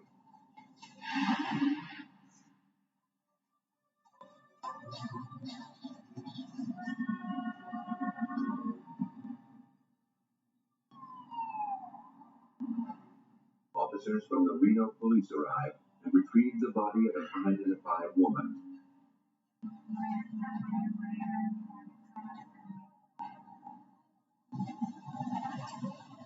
It was almost completely camouflaged among the debris. For police, the myth of the perfect murder was dispelled long ago. Today, forensic science can win convictions from the most minute clues. But in this case, the killer seemed almost to be playing the odds. He could have disposed of the body in the desert, where no one would ever find it. Instead, he crafted an elaborate parcel, conspicuous because of its size, and hoped the dumpster would be empty before it was found. The complexity of the shroud was disturbing. The victim had been slipped into several large plastic garbage bags, which had then been carefully sewn inside a sleeping bag. The bundle was then wrapped in yellow plastic and tied with rope. The initial examination of the remains was made by the lead investigator, Detective David Jenkins. That degree of packaging was unusual because of its complexity and immediately suggested that there had been a lot of preparation and a lot of time involved in the packaging of the body. And that's uncommon in most body disposals. Right away, this elaborate wrapping gave police several important clues. The killer needed time to increase the victim like a modern mummy. And he needed a very private laboratory where he could do his dream work. To identify the body, detectives reviewed recent missing person reports. One case stood out. With family photographs and fingerprints, police confirmed that the victim was Catherine Powell. She had disappeared the Friday before the body was discovered. Her disappearance was first reported that next Monday, 2 days later, when she failed to show up to work. Miss Powell was an elementary school teacher, a very popular teacher. She was loved by her students and the other staff. And so immediately when she was reported as missing, there was a sense of urgency, both by her staff and by her family, who felt that her disappearance was far more sinister than just her not wanting to go back to work. At her home, police saw no signs of forced entry or violence. But when her family looked over the apartment, they noticed several items missing, including a laptop computer and printer, a camera, and her purse.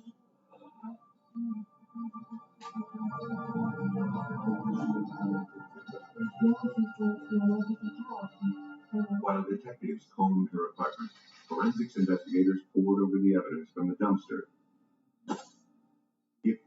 claims held a clue to the killer's identity. Investigators couldn't find it.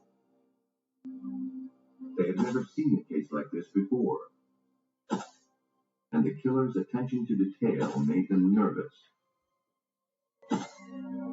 Investigators focused on the remains. The ropes and wrappings were preserved for later analysis. Police were not even sure how the victim had died. There was no indication of fatal trauma on the body. Forensic science would have to tell the story. And for an expert eye, there were many trace clues to read. The Washoe County Sheriff's Forensics Lab assigned the case to investigator Rich Berger. I don't really recall having attended an autopsy where there was such a profusion of trace evidence potential on a person's body. There was apparent a number of blue-green strings and tufts of material located basically from head to toe. Besides the fibers, Berger found a single metal sheathing tangled in the victim's hair. None of these traces matched the fibers or samples gathered at the victim's apartment. Police suspected they were linked to the killer.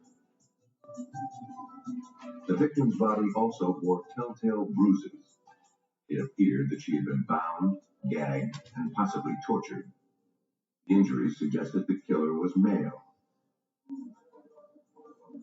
But new information suggested he hadn't worked alone. While forensic pathologists continued to gather the minute physical evidence, Detective Jenkins studied Powell's credit card records. Any recent charges might shed light on where she had been.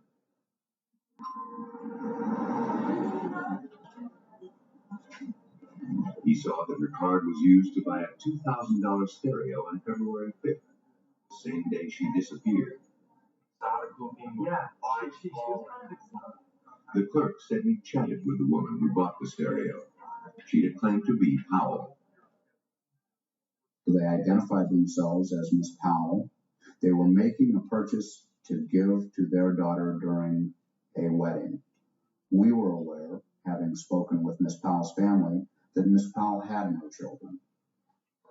The clerk told police this woman did not fit the victim's description. He also recalled a crucial detail: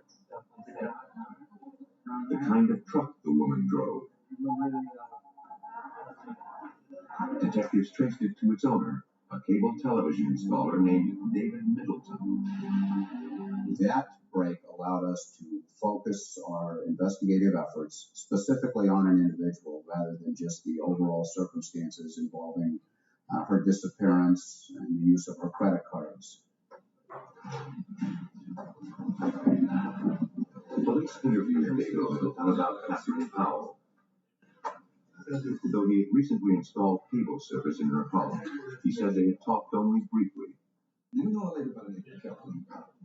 He claimed ignorance about her disappearance and murder.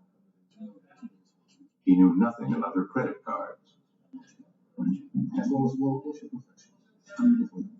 But a background check revealed that Middleton was a convicted felon and a former police officer. While on duty in Miami, Middleton had lured a young woman into his patrol car, drove her to a secluded place, and sexually assaulted her. Stripped of his badge, Middleton served 3 years in prison. Upon release, he moved to Colorado and then to Nevada. Middleton's girlfriend was charged with fraud for using Catherine Powell's credit card. But because Middleton's truck was used in the crime, police now had grounds to search his home. We found a firearm, a shotgun. Mr. Middleton in the state of Nevada, because he is a convicted felon, was prohibited by law from possessing that weapon. Possession of the shotgun was a felony. But while it was cause for Middleton's arrest, it did not implicate him in Powell's murder. Police found no fire evidence at his home to link him to the crime.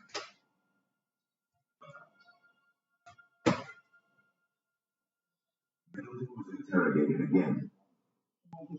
This time he changed his story. Now he admitted to beginning a sexual relationship with Catherine Powell. He said that he had been with her one night, then left for an hour. When he returned, she was dead. He refused to offer any more information. Middleton was now a prime suspect in Catherine's murder, but investigators had not a scrap of real evidence to link him to the crime. At the Washoe County Forensic Science Lab in Reno, the fibers found clinging to Catherine Powell's body were leading investigators nowhere. Desperate for clues, they re-examined the bruises on the victim's body. Right away, they focused on one in particular. It had an unusual crescent shape. Suspecting it was a bite mark, Detective Jenkins sought the help of forensic odontologist Raymond Rawson. I saw just a few pictures of a body that had been autopsied, and there was a bruise on the left chest area, just almost to the armpit. It was a bruise that stood out from anything else on the body, so and it had the characteristics of a bite mark. Hoping this mark would lead them to the suspect, X-rays and plaster impressions were taken of Middleton's teeth and sent to Dr. Rawson. He wondered how hard a person would need to bite in order to leave a bruise like the one found on the victim. And if you see that, it leaves an indentation. Now, there's no bruising. And we found that you have to actually bite so hard that you can't stand it to create a bruise. So when we see a bruise on the skin, we know that there were at least 200 pounds pressure, and that wasn't a willing situation. Somebody would cry out in pain. Next, Dr. Rawson compared Middleton's bite pattern with the bruise on the victim's body. He placed the X-ray of the biting edges over a photograph of the bite mark. The details of the X-ray matched the bruise.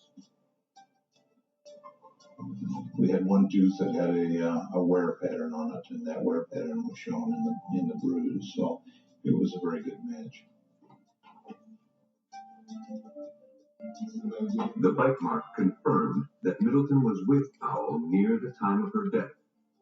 A bruise this severe was no playful love bite. But neither was it evidence of murder. Okay, Police I needed guess more concrete for now, we'll leave this be. As news of the case spread, an anonymous informant called the police with a potential clue. Maybe his son would want it. Middleton had rented a large storage unit in nearby Sparks, Nevada. A search warrant was immediately served there. That information was significant because for the first time, we were able to locate a specific location where the kinds of activities involving the packaging of the body and the keeping of the body could have occurred. A storage unit would make a perfect workshop for a killer.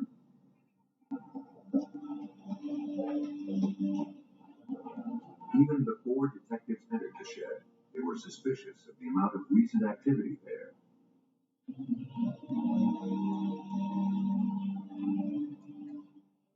The entry records, obtained by Deputy District Attorney Tom Deloria, showed how often Middleton visited the unit.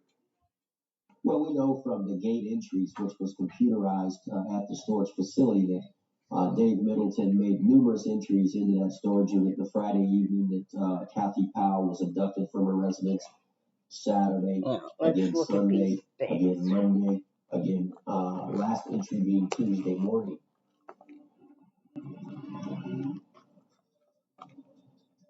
Were police walking into a glorified closet or a killer's lair? They knew their case against Middleton hinged on what they found here. At first, the shed was unremarkable, crammed with personal property. And anywhere else, the duct tape and coils of rope would have seemed harmless.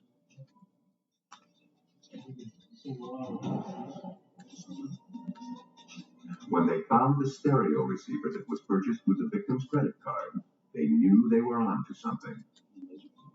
Then they found the items missing from the victim's home. But police already knew Middleton had been to her apartment. Evidence of burglary does not prove murder. The handcuffs were perhaps a souvenir of Middleton's police days. But the scraps of women's underwear and a stun gun were not so easy to explain away, especially in light of what they found next. A refrigerator lay on its back.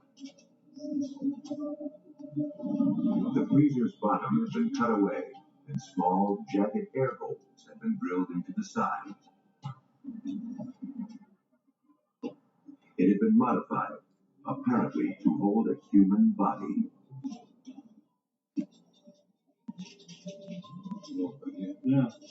Above the refrigerator dangled a system of ropes and pulleys strong enough to hoist a human being. The detectives could only begin to imagine what perversions were acted out here.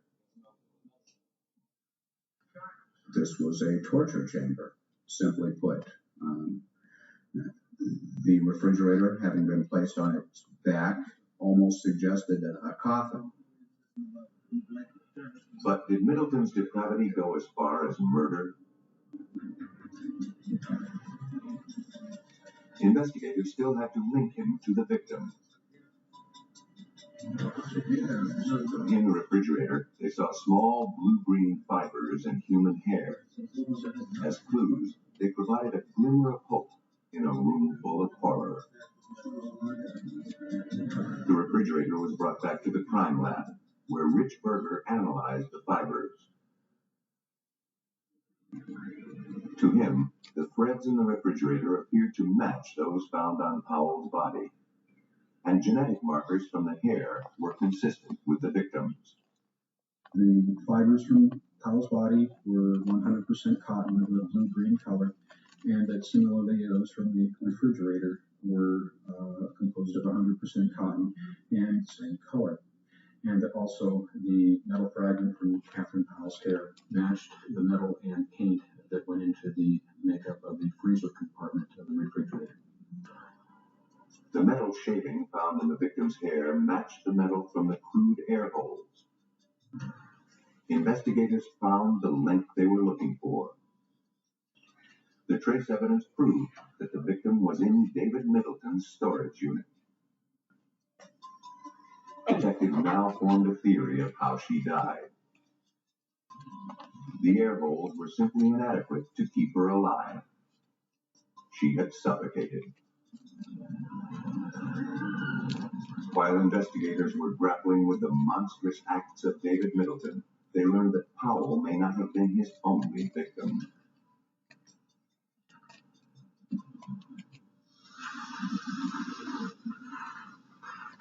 On April 9th, a man was walking his dog outside Bernie, Nevada.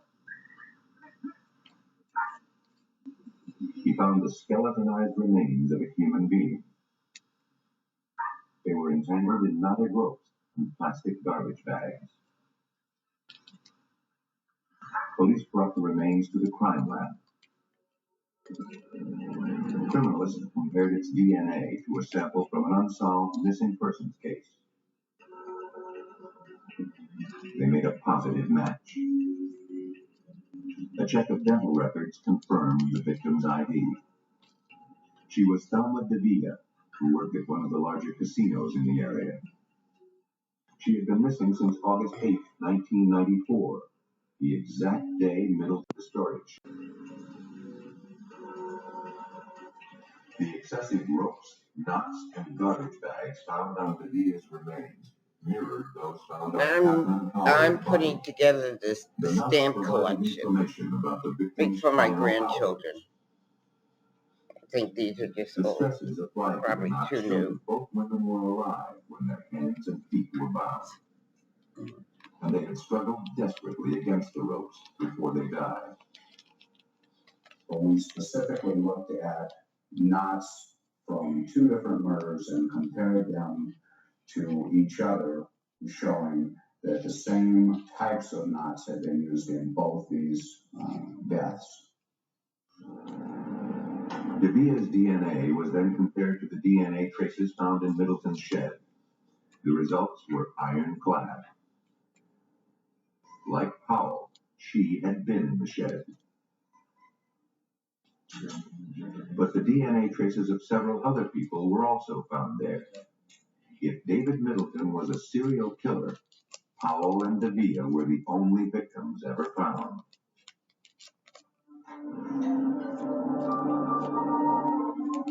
As the case against Middleton was prepared, the grim sequence of events leading to Powell's death became clear.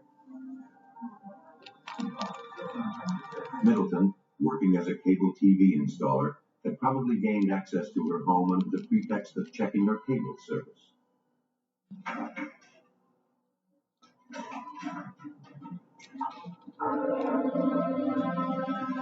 He then subdued her and took her to his storage shed.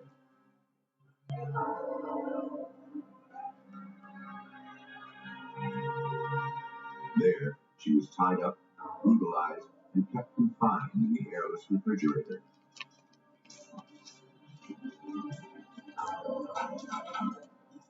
Sometime during this torture, she died.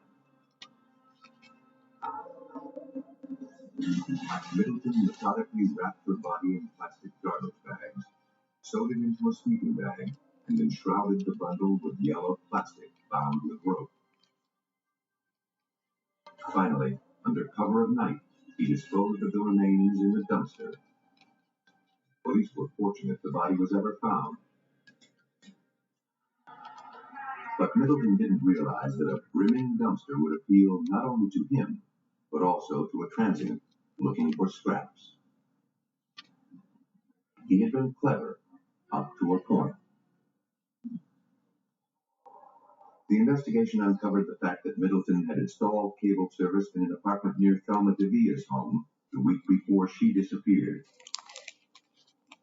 And on the day of Devia's disappearance, a neighbor remembered seeing Middleton near her home. On September 15, 1997, the jury convicted David Middleton of 2 counts of first-degree murder. So without the DNA evidence, without the trace and fiber evidence, without the metal evidence of experts, and most importantly, the testimony of our pathologist, we would have had no case. Without the trace evidence, we had nothing. This evidence was so compelling that Middleton was condemned to 2 sentences of death by lethal injection. But Dave Middleton is not your typical killer. All I can say about this guy, as opposed to most of them, is certainly he's police smart and he's street smart. And when you have that, that's a dangerous combination. Whether murder is committed in an urban jungle or far out in the countryside, some trace of the deed will be left to tell the tale. March 22, 1988. Deep in a forest south of St. Louis, there began one of the most baffling cases ever encountered by the Missouri State Highway Patrol. And try to determine whether it's an Indian grave or it's a fresh grave, or it appears that it's been here for some time. The case concerned fragments of a human skeleton. Was this an innocent, ancient death, or the victim of some monstrous modern crime? It would take some of the most specialized skills in forensic science to decide. Sergeants Don Bazzelli, William Conway, and D.W. Kreitz were among the first on the scene. I received a phone call from the Rangers Boy Scout camp who advised me that he had discovered some skeletal remains. I went to the scout camp. He directed me to the graveside. The investigation had its origins 4 months earlier. Ramo Pitcairn, a surveyor from Finland and former Eagle Scout, had been hired to make a map of the SF Boy Scout branch. On On November 2nd, 1987, he made an unwelcome discovery. Frightened of becoming involved, Pitcairn told no one what he found until just before his return to Finland. Well, Interpol had the Finnish authorities contact the gentleman in Helsinki and conducted an interview with him, which was sent to us in Finnish, after which we had to have translated. For nearly a week, investigators combed the site. Pickings were thin, a skull and lower jaw, a few strands of dark hair, and an assortment of bones, some scattered several hundred feet from the grave. Many showed tooth marks, signs they had been chewed by animals. It's a very shallow grave. The bones, doesn't look like we're going to have many bones in it. We're finding on the outer perimeter a couple of bones that may belong to what we've got here. We're going to have to look into it. There's not much to go on right now. But as the investigation continued, clues slowly began to emerge, including a plastic shopping bag. We first thought that they could have been an Indian burial site, but then when we excavated the grave, finding the service merchandise bag and determining that it was probably from 1979 to 1985, finding that down in the grave really helped us. There was another clue, one which would eventually narrow down the identity of the victim, a single metal button. Stamped across its face was a logo, Texwood. The next few weeks were frustrating for Conway and his colleagues. Preliminary investigations suggested the remains came from a young woman, perhaps 25 to 30 years of age, the mother of 2 or more children. Surely someone had reported her missing. Well, the victim was first identified as a Caucasian female, and we started checking missing person reports on Caucasian females, and there were quite a few that fit the approximate age and size and weight of what we had. In fact, this victim should have been especially easy to identify. She had perfect teeth.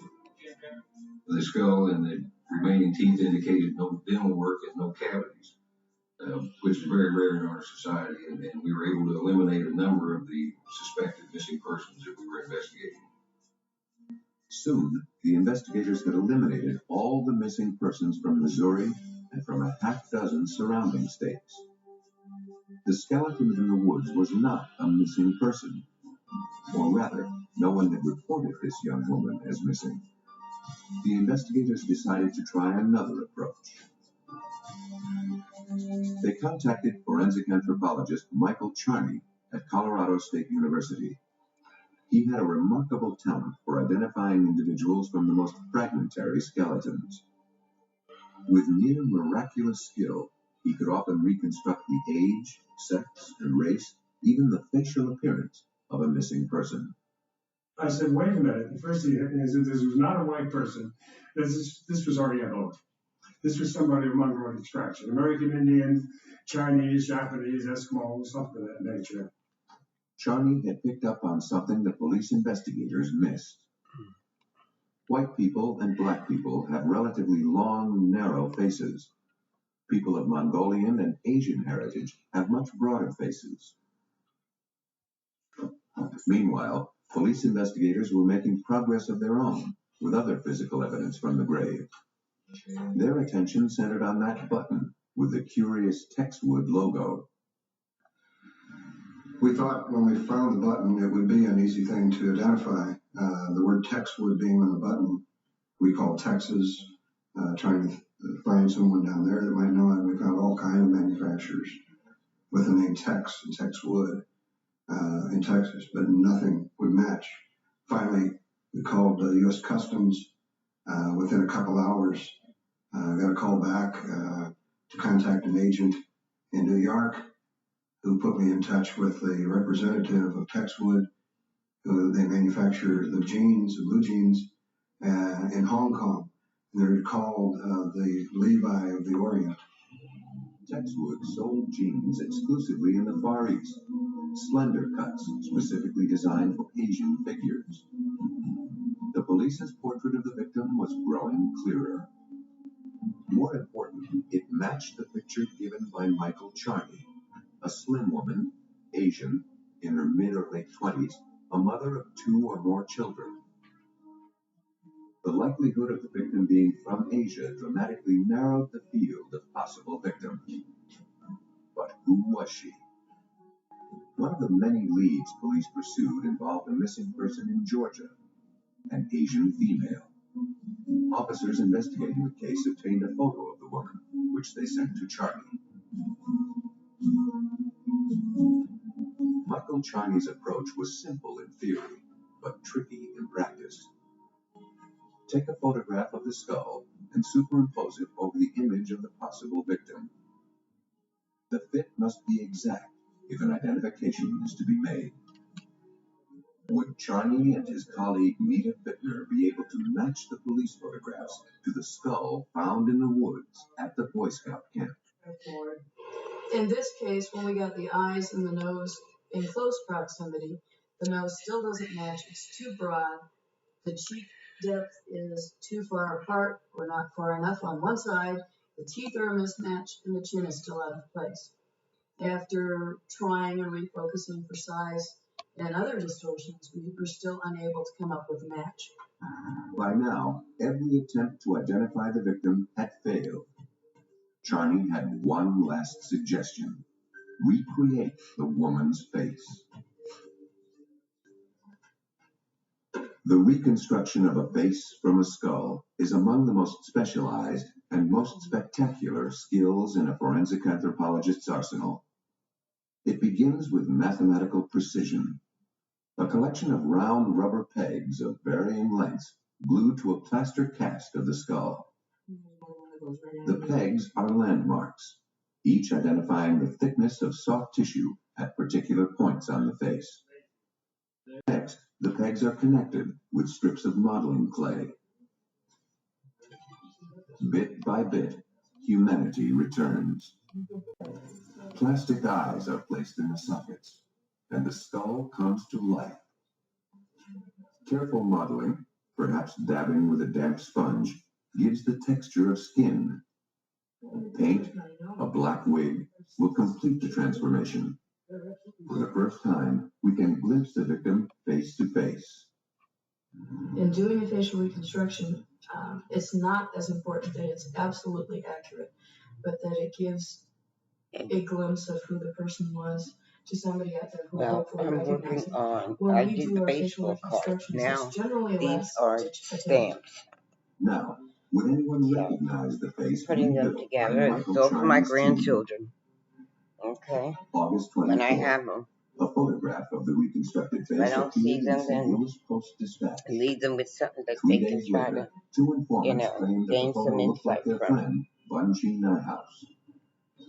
A mother of 2, she was a native of Thailand. They had not seen her since late 1983. Bunchi had a husband, Richard Nyhouse, an ex-GI whom she had met in Bangkok during the Vietnam War. When we first talked to Mr. Niehaus, he appeared to be an upstanding citizen. He maintained a nice house by himself, clean, very upstanding citizen in a nice neighborhood. He was gainfully employed full time. He was raising 2 sons on his own. They attended church, were very good students. Nyhouse had a ready explanation for his wife's absence. In December 1983, he and Bunchi had a series of bitter arguments. She had insisted on leaving him and their 2 sons and returning to Bangkok. It was a story the officers didn't entirely believe. The way to resolve the matter was to eliminate Bunchi as the victim in the forest grave. He was very cooperative. He provided me photos out of their photo album of his wife that we could use if we needed to in the investigation. The photograph was not ideal, but Michael Charney did his best. like any photograph at an angle would be, you have to get it in the same two planes exactly. You see. Despite the difficulties of matching the position of face and skull, in the end, Michael Charney had no doubt that this was Bun Chi. When we first received word from our lab that Dr. Charney had matched the photographs of Bun Chi Nijhuis to the remains that we had recovered. And at that time, the case took on a whole new outlook. We now knew who our victim was, and we also had a good suspect to start with in Mr. Nijhuis. The investigators quickly uncovered a series of incriminating facts. Richard Nijhuis and his wife frequently had noisy arguments. He had taken several days off work in December 1983, the same time his wife disappeared. Soon after she vanished, Nijhuis divorced Bun Chi and removed her as a beneficiary of his insurance. And then one final damning discovery. We ultimately discovered that he was a Boy Scout leader, which then tied right into the fact that her remains were found in a Boy Scout camp.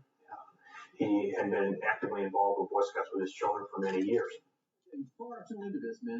By now, Richard Nijhuis was the primary suspect.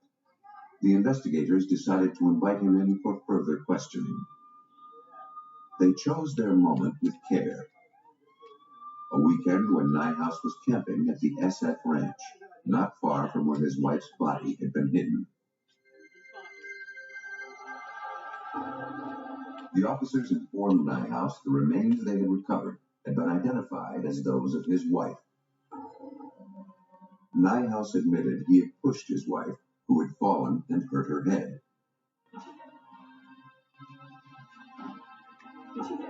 When she threatened to call the police, to leave him, taking the children with her, he bent down, put his hand over her nose and mouth, and held it there until she was dead. Then he hid her body in the freezer.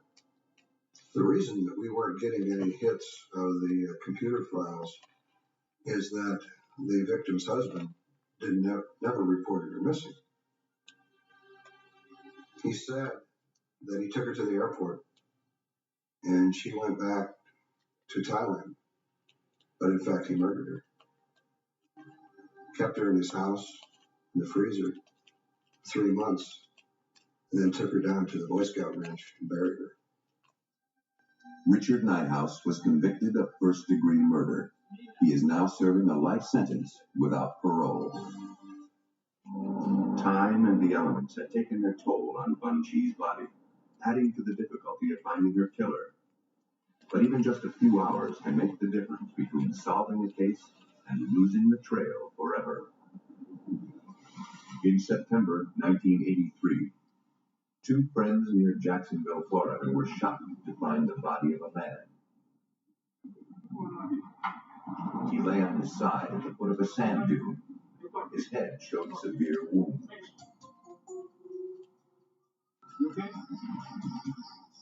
Investigators from the Jacksonville Sheriff's Office quickly responded. They found no identification on the body. Okay, see, this is the pain turning off on me. And footprints leading to some tire tracks in the sand. Police worked carefully to gather and protect all the evidence. The tire tracks seemed like the most promising clue to lead to the killer. They were lucky to have it. Rain, the slightest breeze, or one false step could destroy the fragile traces. Preserving the tire tracks required particular expertise. The very act of making a cast could destroy them. Police called the Jacksonville Regional Crime Laboratory and forensic criminalist Ernest Hand. So the crime scene was processed with these tracks in mind. The footwear tracks and the tire tracks were photographed. Then we want to make a plaster cast, because the plaster cast will give us a true representation, a three-dimensional representation of the object that made it. Care in the pouring was crucial in order to prevent the weight of the plaster from destroying the print.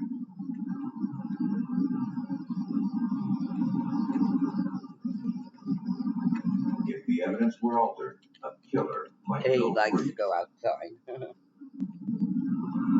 Lulu too, but Eddie enjoys The cast was outside. carefully cleaned. I guess it's getting a little nippy for him. Now, police had a perfect three-dimensional reproduction of the tire tread. It included the gougings and signs of wear that made that tire unique. But millions of tires roll on America's highways today.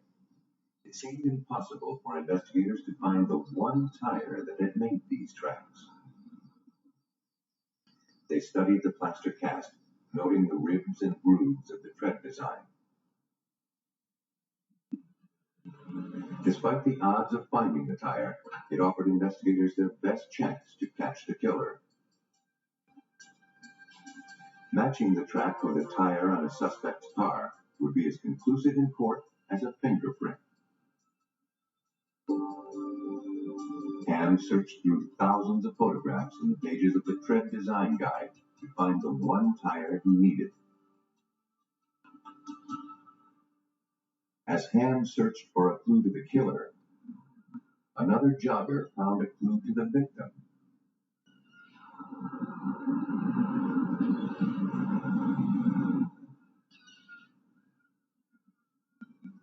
The wallet belonged to a 21-year-old sailor serving on a ship docked at the Mayport Naval Air Station in Jacksonville. An officer from the ship was called to the morgue. He confirmed that the victim was Jeffrey Michael Russell. An autopsy was performed on the victim's remains. He had been beaten, probably with the pool cue found at the scene. It bore no usable fingerprints. He had then been shot once in the head from less than 2 feet away. The pathologist recovered a .357 caliber bullet from the victim's brain.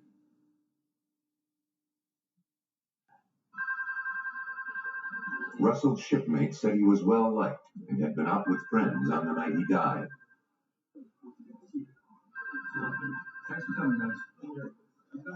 Police speculated that the victim might have even shared a round of drinks with his killers. He was last seen leaving a party, planning to hitchhike back to base.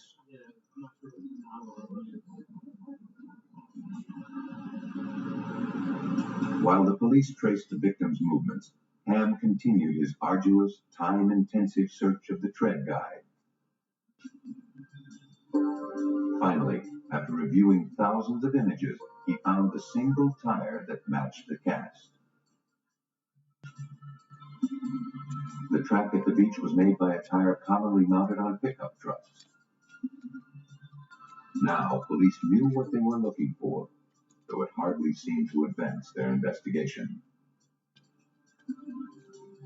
To find one truck out of thousands in the Jacksonville area would be daunting.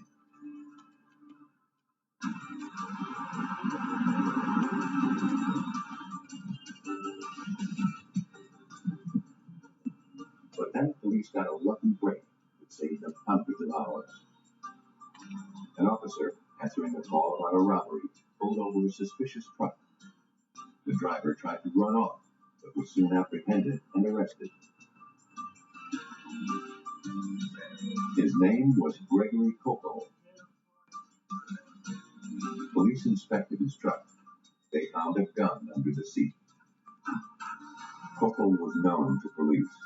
He was a suspect in a murder case several years before, though never charged. But his name had come up even more recently. Police had just received an anonymous tip that Kokel had bragged of robbing and killing a man on the beach. The gun retrieved from the truck, a .357 revolver, was the same caliber used to kill Russell.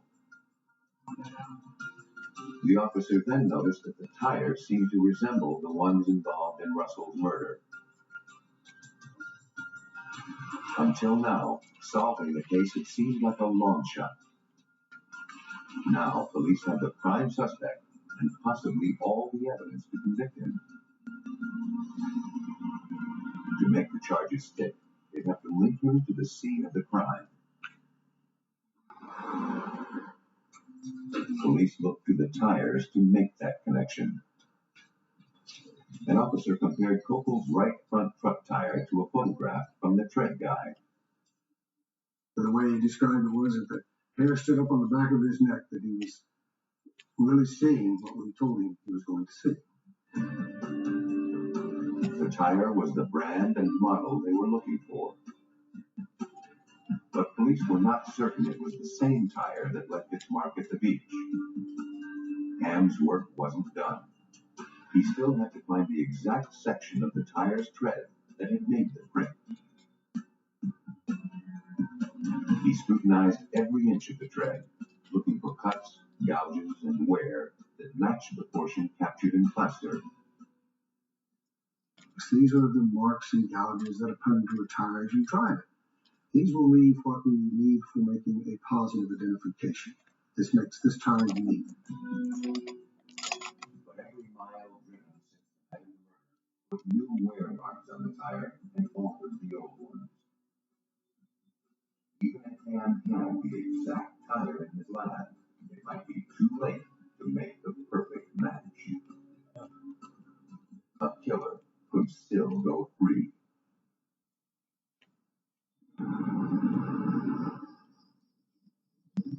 Jacksonville police were building a murder case on a foundation of sand. Now they needed harder evidence. After careful analysis, investigators found marks in Gregory Kokel's tire that matched the casting made at the crime scene. But police needed to prove that Kokel himself was there. They hoped Kokel's .357 would provide the smoking gun they needed. If this was the exact gun that fired the fatal bullet, investigators had to prove that Kokel pulled the trigger. Ham performed 3 tests designed to link the gun with the crime.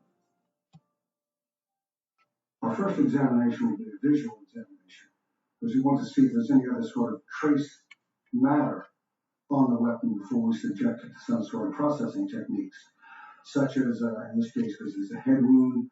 If it was a close head wound, we could possibly add tissue blowback into the weapons. But this test was a dead end. No tissue or blood was found on the gun.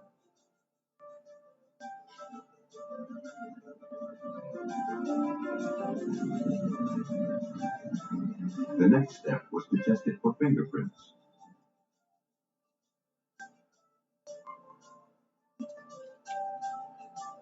The gun was sealed in a glass cabinet and exposed to fumes of cyanoacrylate ester, or common superglue.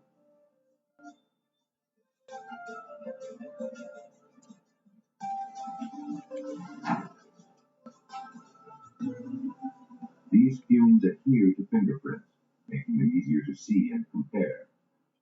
Based upon the individual characteristics of the ridges, the endings and the divisions and the dots, we can make a positive identification from any part of the body that bears friction step. The fumes did their work in just a few minutes.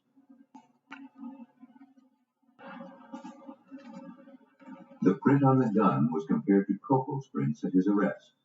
They were a perfect match.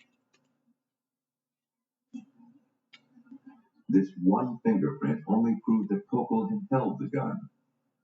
It did not prove that this gun had fired the fatal bullet. That could only be determined by a ballistics test. The test-fired bullet was placed side by side on a microscope for comparison with the bullet that killed the victim.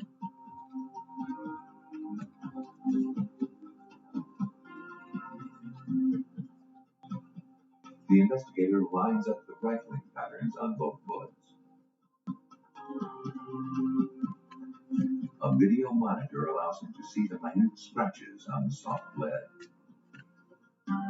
If the marks align, he has proof that the same gun fired both bullets. And that's precisely what he saw.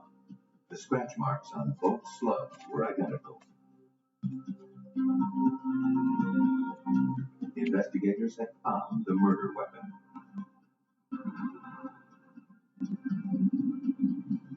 As the prosecution prepared for trial, the events of Russell's final night came into focus. As he hitchhiked back to the base, he was picked up by Gregory Koppel and a friend.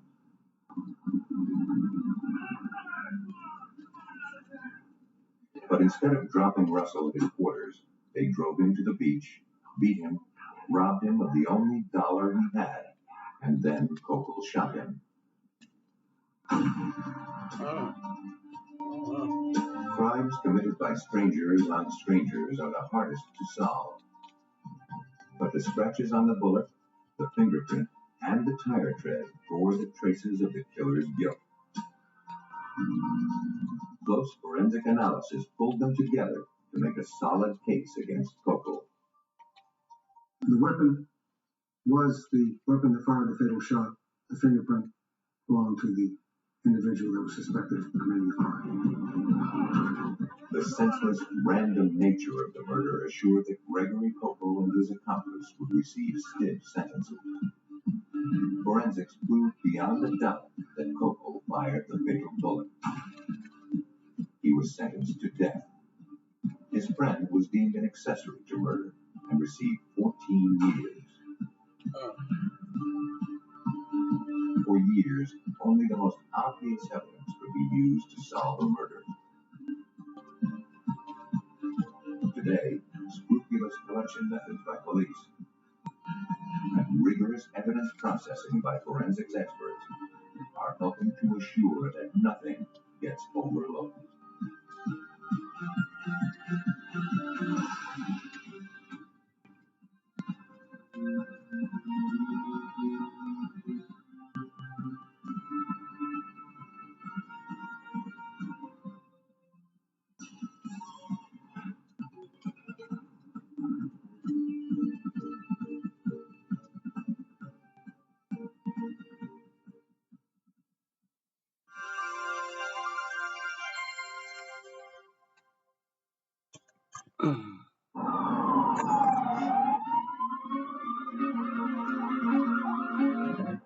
A National Guardsman is shot while he sleeps.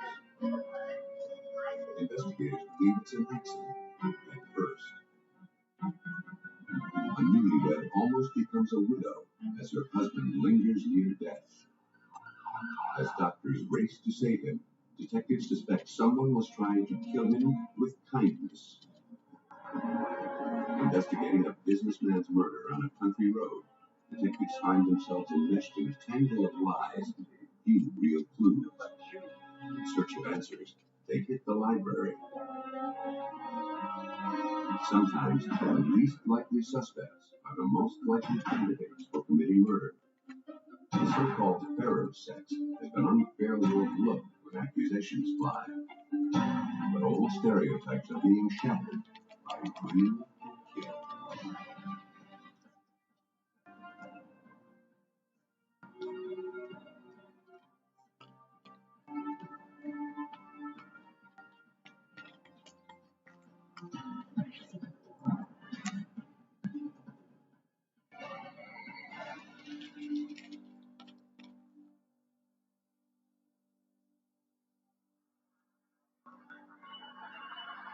Right now in the United States, more than 3,000 criminals sit on death row for murder. Only 42 of them are women. It's easy to assume that women aren't as inclined to lethal violence. But maybe women are simply better at getting away with it, shielded by our wrong assumptions about what constitutes a killer. But once the manicured finger of suspicion points to them, it's up to forensic investigators to prove their guilt.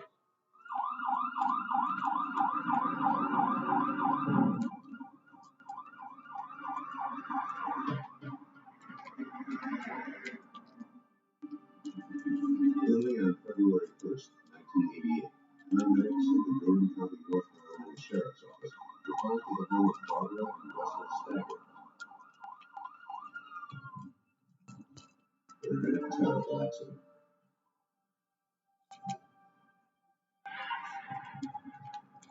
Russell Stagger had been shot in the head while he slept. A .25 caliber semi-automatic pistol and a spent shell casing lay next to him on the bed.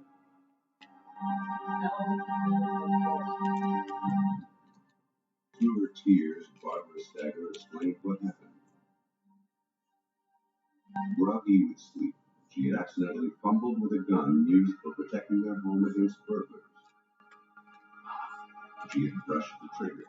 The pistol had fired. Though critically wounded, Russell Stager was still alive.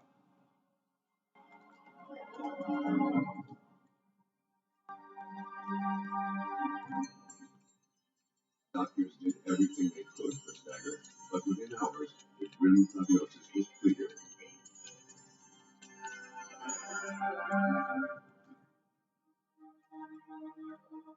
Barbara was told her husband of 9 years had no hope of recovery. She signed a consent form to take him off life support.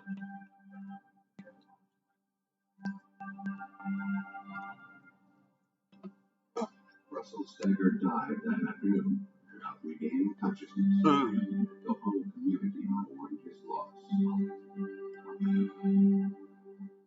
Stager had been well respected in Durham as the high school baseball team's head coach. Once, when the budget for bats and gloves was cut, he took a stand for the team and donated his own money to make up the shortfall. When Stager wasn't defending his players, he was defending his country as a staff sergeant in the National Guard. Police were prepared to list his death an accident.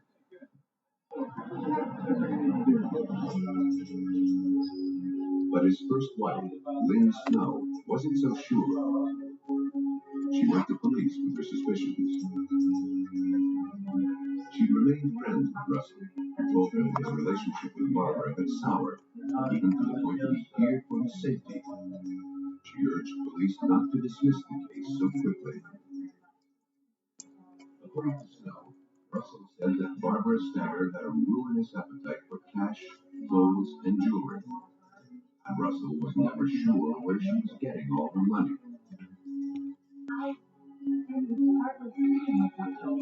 To check on the first wife's story, investigators questioned other friends of the victim.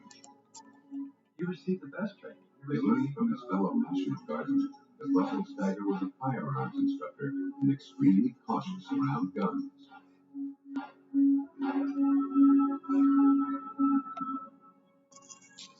To police Captain Ricky Buchanan, the questions raised were enough to keep the investigation open. And nobody with that kind of knowledge about weapons would have swept one under their pillow. Typically not locked, not cocked in the safety office. Nobody in their right mind does. But that was what would have had to happen if you believe Barbara's story. Buchanan wasn't sure he believed it anymore. It was time to look at the widow more closely. Investigators found that arrest warrants had been issued on Barbara Stager for her chronic check bouncing. She had even forged her husband's name on checks and loan applications. But each time, she somehow managed to pay off her debts and dodge a conviction. Then she would borrow and spend even more, leading to ever more devious ways of getting the cash she craved. She'd written a book called Untimely Death about a man who accidentally killed himself. Though it was fiction, it was based on Barbara's experience with her first husband, Larry Ford. He died in a freak shooting accident 1 year before Barbara married Russell Stager. Through her writing, Barbara had found a way to cash in on the tragedy. She sent it to the public Doubleday Post, as I would call it. They sent her a rejection letter. But then she took the logo off of the rejection letter and taped it onto a sheet of paper and typed out an acceptance letter where she was going to get, I think, maybe $25,000 advance on the book. Using the forged letter as collateral, Barbara Stager secured a bank loan. But curious friends called the publisher to get the book's release date and learned it was rejected. When Russell found out, he managed to forgive Barbara. She returned the $25,000 and the bank didn't prosecute. But to detectives, it seemed that a new target lay squarely in the crosshairs of her ambition. $25,000 would be small change compared to Russell Stagger's life insurance. When all his policies were added up, his death would net this two-time widow more than $200,000. Barbara Stagger was known to lie for money. Buchanan suspected she would kill for it. He knew she fired the fatal bullet. Now he had to prove it was no accident. Barbara had told police she didn't know how to shoot a gun, but Russell Stagger's friends disagreed. They said Barbara was an excellent shot. The victim himself had taught her.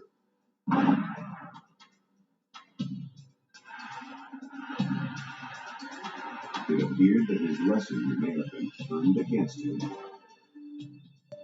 Investigators knew that if they could find more inconsistencies in Barbara's story, they could build their case. They interviewed all the paramedics, police officers, and doctors who had heard Barbara's account of the accident.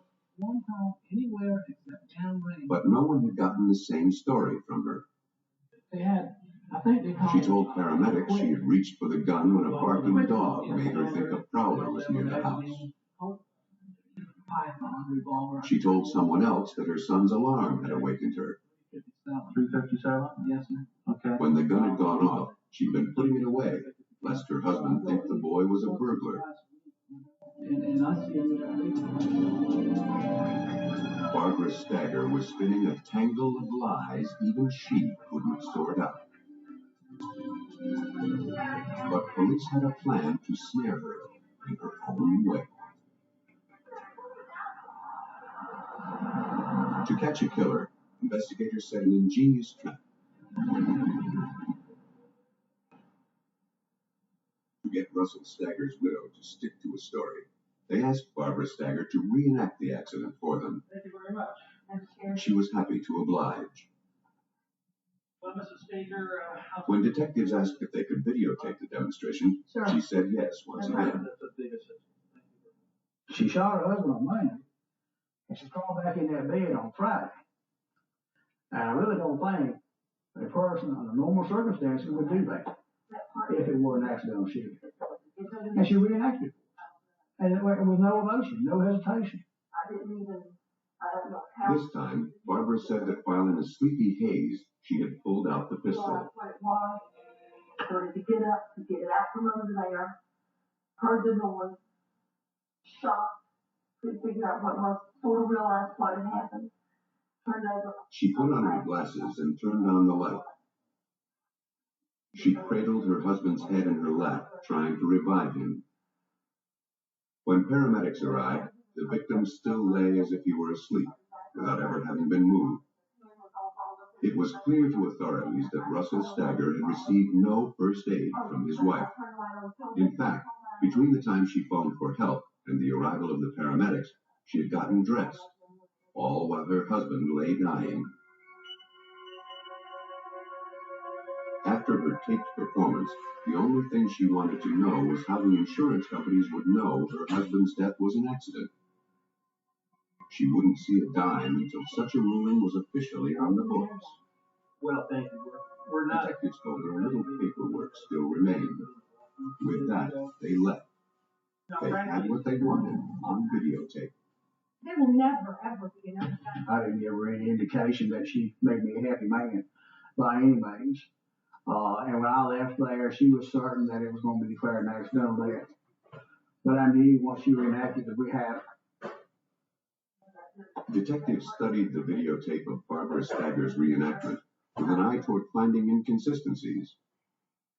She had told them the gun had gone off while she held it low next to the bed. Forensic science told a different story. The bullet pierced the lower right portion of the victim's skull and struck above the left eye. Based on his position, this suggested that the gun was tilted downward. But the way Barbara described the accident, the bullet would have moved in an upward trajectory.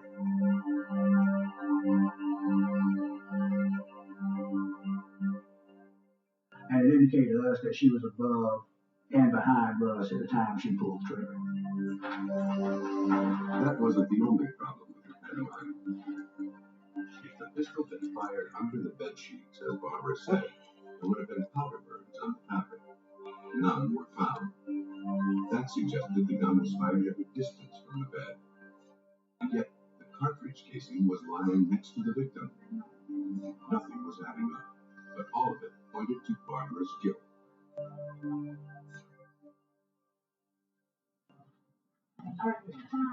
It didn't stop there.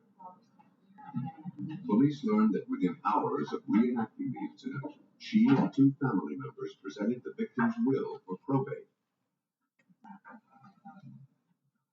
Though it was signed by Russell Stagger, it was witnessed only by members of Barbara's immediate family. The clerk recalled that Barbara showed little emotion during the process.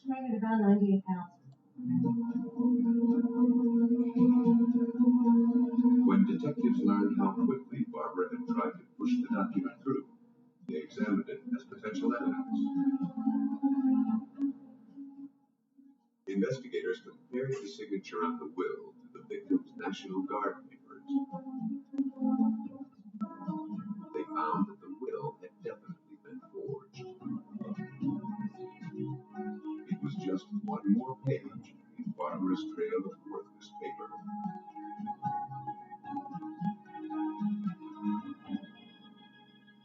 The inheritance and the insurance money may have been her motive for killing her husband, or she may have just been eager to cash in on Russell's accident. Police needed a more tangible clue to link her to the intentional murder of her husband. Attention focused on the curious proximity of the shell casing to the victim's body. The gun was taken to the North Carolina State Bureau of Investigation Crime Lab in Raleigh. Experts here evaluate more than 30,000 pieces of evidence annually for state, local, federal, and military law enforcement agencies.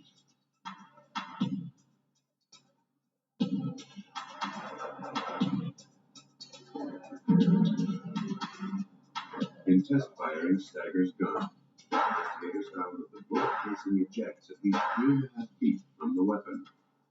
There was no logical way it could have landed so close to the victim's head, unless Barbara had moved it after she fired.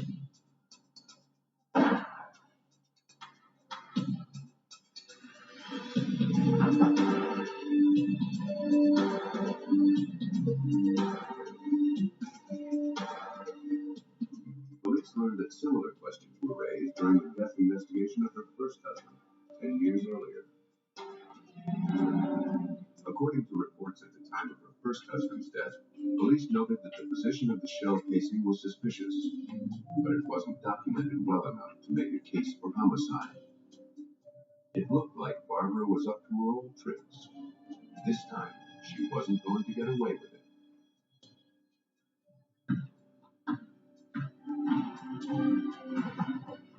Investigators felt they had developed a strong case against Barbara Stagger, but the most compelling piece of evidence was found miles from the scene.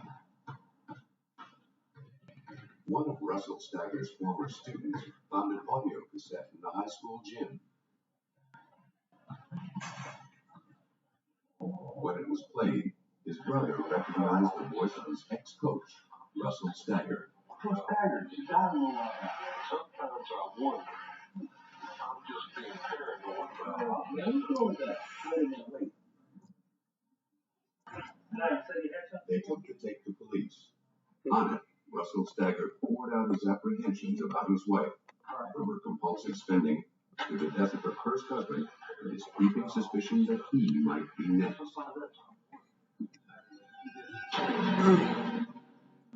The tape, coupled with the crime lab bullet evidence was enough to bring the case to trial. The prosecution carefully laid out the motives of the events leading to Russell Stagger's death. Barbara's financial problems had come to a head. Without a massive infusion of cash, she would face bankruptcy. One morning, when the pressure became too great, Barbara Stagger rose and took careful aim.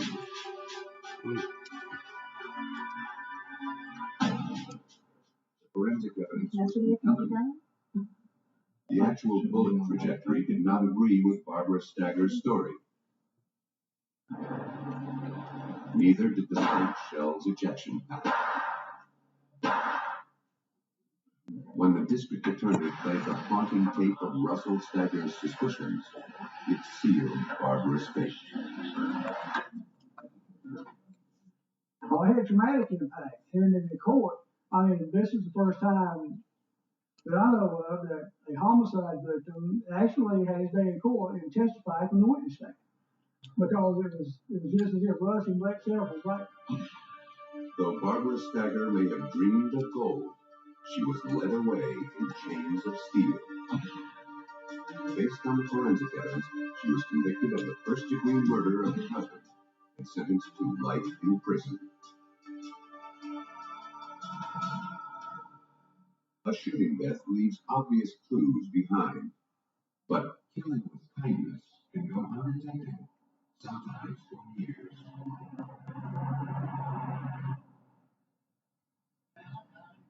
In April of 1989, Reverend Dwight Moore and his new wife Blanche were driving home to North Carolina after their honeymoon.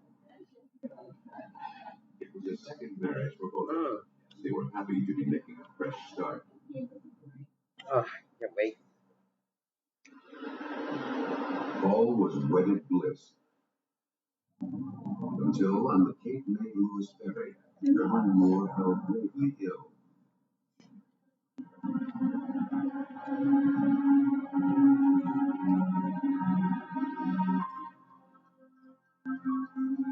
Blanche drove her husband home to Winston-Salem, determined to nurse him back to health. Hello, sweetheart. She was a fine cook and thought that some of her good food would do the trick.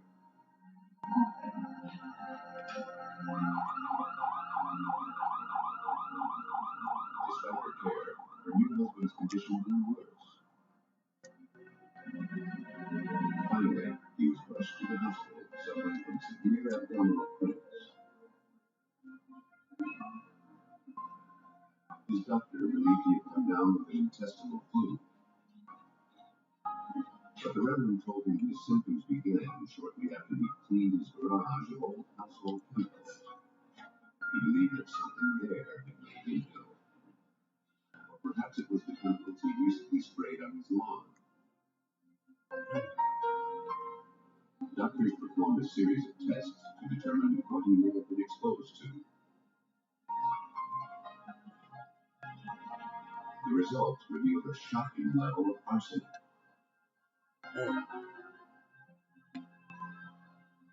Because arsenic poisoning is uncommon, North Carolina's chief medical examiner, John Butts, was called to investigate where the toxin may have come from.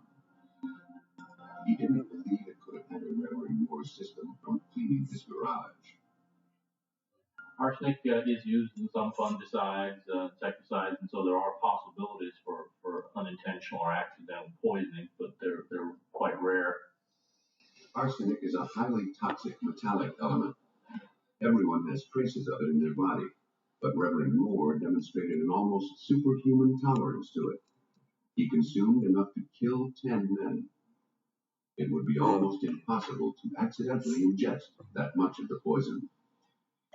There are certain medications that do contain arsenic. They're used mainly in veterinary medicine against certain kinds of parasites, but there are very, very few medications almost no medications that would be used in this country for humans that would contain arsenic.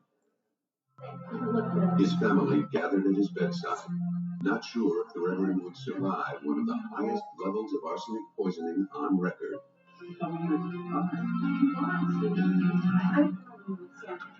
Slowly, he regained his strength, fortified by some of his new wife's home cooking. The fact that he'd survived this long suggested that he built up a tolerance through many small doses over a period of time. In other words, he may have been systematically poisoned. Yeah. His ordeal wasn't over yet. Further tests showed that his arsenic levels were increasing while he lay in the hospital. Suspecting foul play, the North Carolina State Bureau of Investigation cleared Reverend Moore's room and posted a guard at the door. I'm gonna have to ask everyone to leave the room. Go down to the window. The patient was to eat no more food brought from outside the hospital.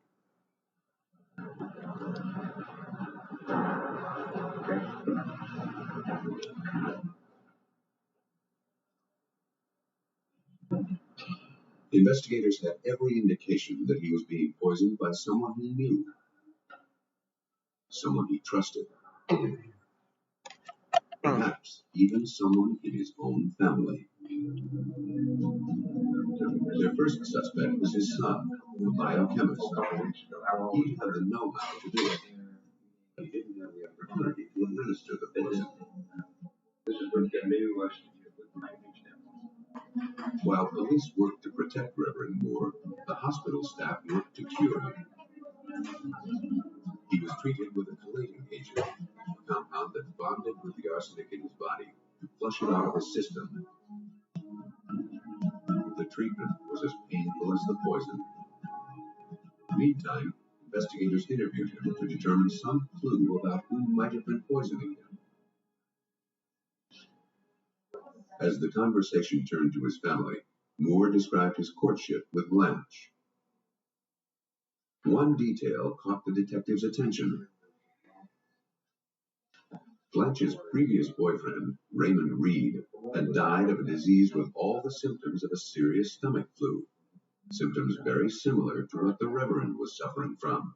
Was there anything? Investigators began to delve into Blanche's past. I don't think anything suspicious. Oh, good morning, Blanche. How are you? She had met her former boyfriend, Raymond Reed, while working in the grocery store he managed. No. They had been together for 15 years when Reed was diagnosed with Guillain-Barré syndrome, a debilitating nerve disease that attacks the spinal cord. It begins as numbness and can progress to paralysis and sometimes death. But another frightening aspect of Guillain-Barré is that it's the most common misdiagnosis for long-term arsenic poisoning. To test that theory, investigators requested Reed's complete medical records. While they waited, they collected a sample of Reverend Moore's hair to see how long he'd been poisoned. More if you take to close that one. Hair can be a very valuable substance for testing in cases of arsenic poisoning because as the hair grows, any arsenic that's present in the blood at that time will get deposited into the roots of the hair. Like a modern-day Delilah, Blanche thought that by cutting her husband's hair, she could weaken the state's case against her. Best looking guy in the neighborhood. But when she brought her brother to the hospital to give Reverend Moore a close tip, she was too late. Investigators had already gathered the sample they needed. When Reverend Moore's hair was tested, it was polluted with arsenic from follicle to tip, meaning he'd been fed a steady diet of the toxin. He'd had 2 large doses 7 and 8 months earlier, in November and December 1988. He'd spent time in the hospital, but the poison went undetected. The same couldn't be said for Raymond Reed. When his medical records arrived, investigators made an alarming discovery. He'd been done in by a clerical error. At one point during his hospitalization, his doctors had ordered a test for heavy metals. But the results were temporarily lost in a blizzard of paperwork. In the interim, Reed died. 3 years later, when detectives were looking into Blanche Moore's past, doctors and police finally saw those results. Raymond Reed had been poisoned. It appeared that Blanche was seasoning her dishes with more than just sugar and spice. In North Carolina, investigators suspected that Blanche Moore was a serial poisoner. According to Forsyth County District Attorney Vincent Rabel, Moore had profited from the death of her boyfriend, Raymond Reed. She got him to put her into his will during the time that he was in the hospital being poisoned. She was almost destitute financially until Mr. Reed died. Very nice. Detectives had only their suspicions to guide them. If Blanche had really poisoned Reed, the evidence was buried with him. Now, investigators literally had to dig for what they needed to make their case. This happened. Okay. Though arsenic poisoning is rarely suspected, it is easy to find once you know what to look for. The element lingers in the body long after it's finished its deadly work. The SBI got permission to exhume Reed's body.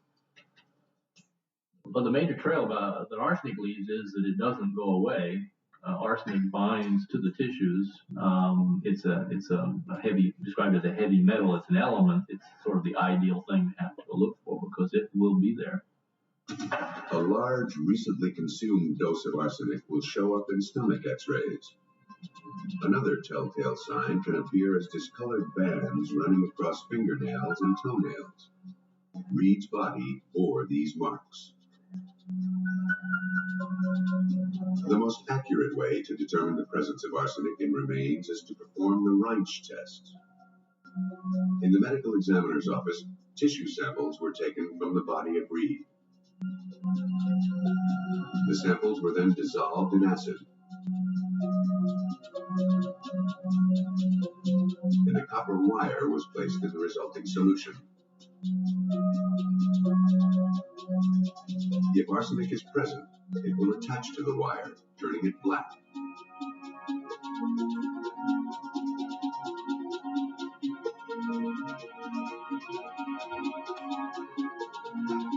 The test was positive.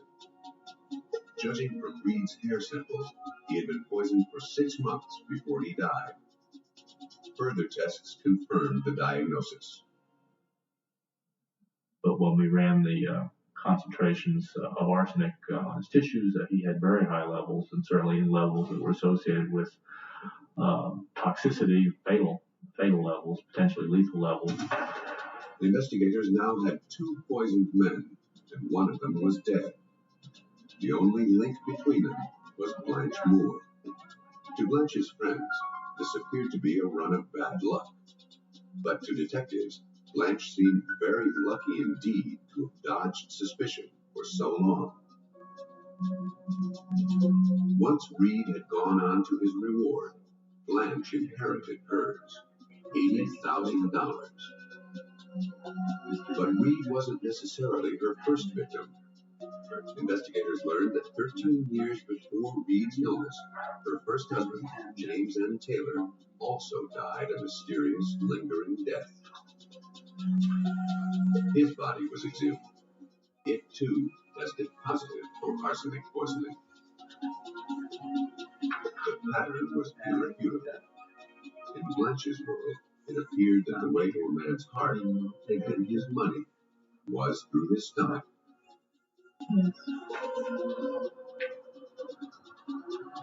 But Blanche's current husband, Reverend Moore, was even bigger game. His insurance and assets made him worth $250,000 dead. But she couldn't collect it yet. Reverend Moore was still fighting for his life. Doctors usually do not suspect poisoning until it is too late. But unlike Taylor and Reed, Reverend Moore lived to count his blessings. The forensic evidence helped agents follow Blanche's well-worn trail of murder. She lured her victims to their deaths, pretending to nurture them during their moment of need. Blanche kept bringing food to Reed until she killed him. My sweetheart, I brought you your favorite dessert. Doubtless, she had planned to serve Reverend Moore the same fate. Favorite dessert. Even though the minister's health no longer hung in the balance, the state's case against his wife certainly did. They needed to prove she was a serial poisoner. And we were very much concerned that she would Just getting the garbage with the jury and convince them that she was not to blame.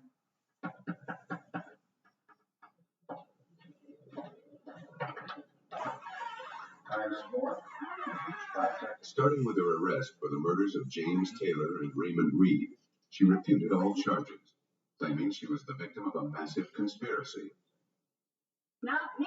You have the right to talk to a lawyer and have them present with you. When she took the stand, she denied bringing any food outside the hospital and accused many nurses and doctors of lying about her and accused them of falsifying medical records that were created at the time, which reported that she was feeding the patients food from home.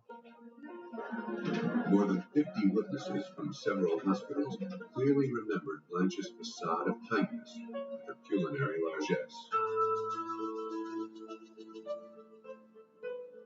In truth, Blanche had been cooking like a fiend.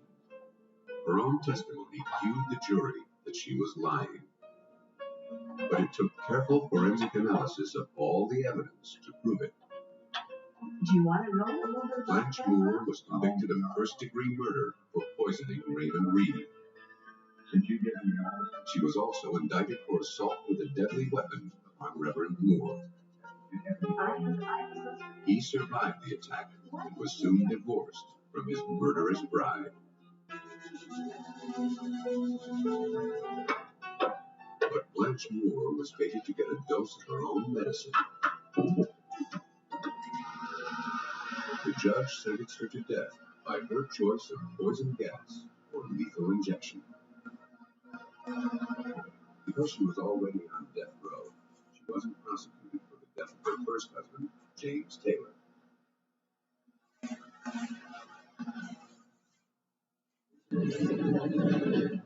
"60% of women who kill use poison. It destroys the victim from within, while it preserves the killer's veneer of innocence. But the most subtle murderer is one who never even goes to the scene of the crime. On January 21st, 1992, a difficult land and air search for a missing woman near Kinston, North Carolina, came to a gruesome end.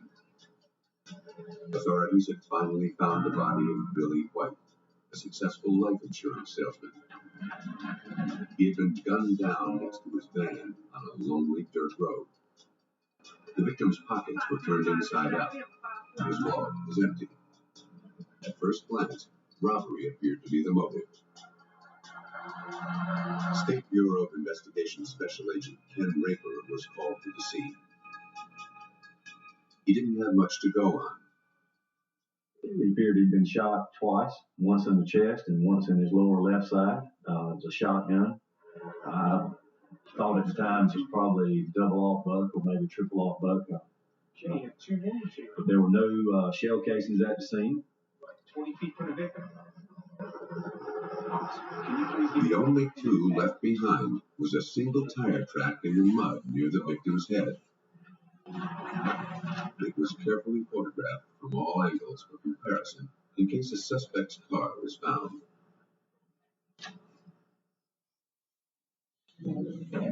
Investigators spoke with the victim's wife, Sylvia White.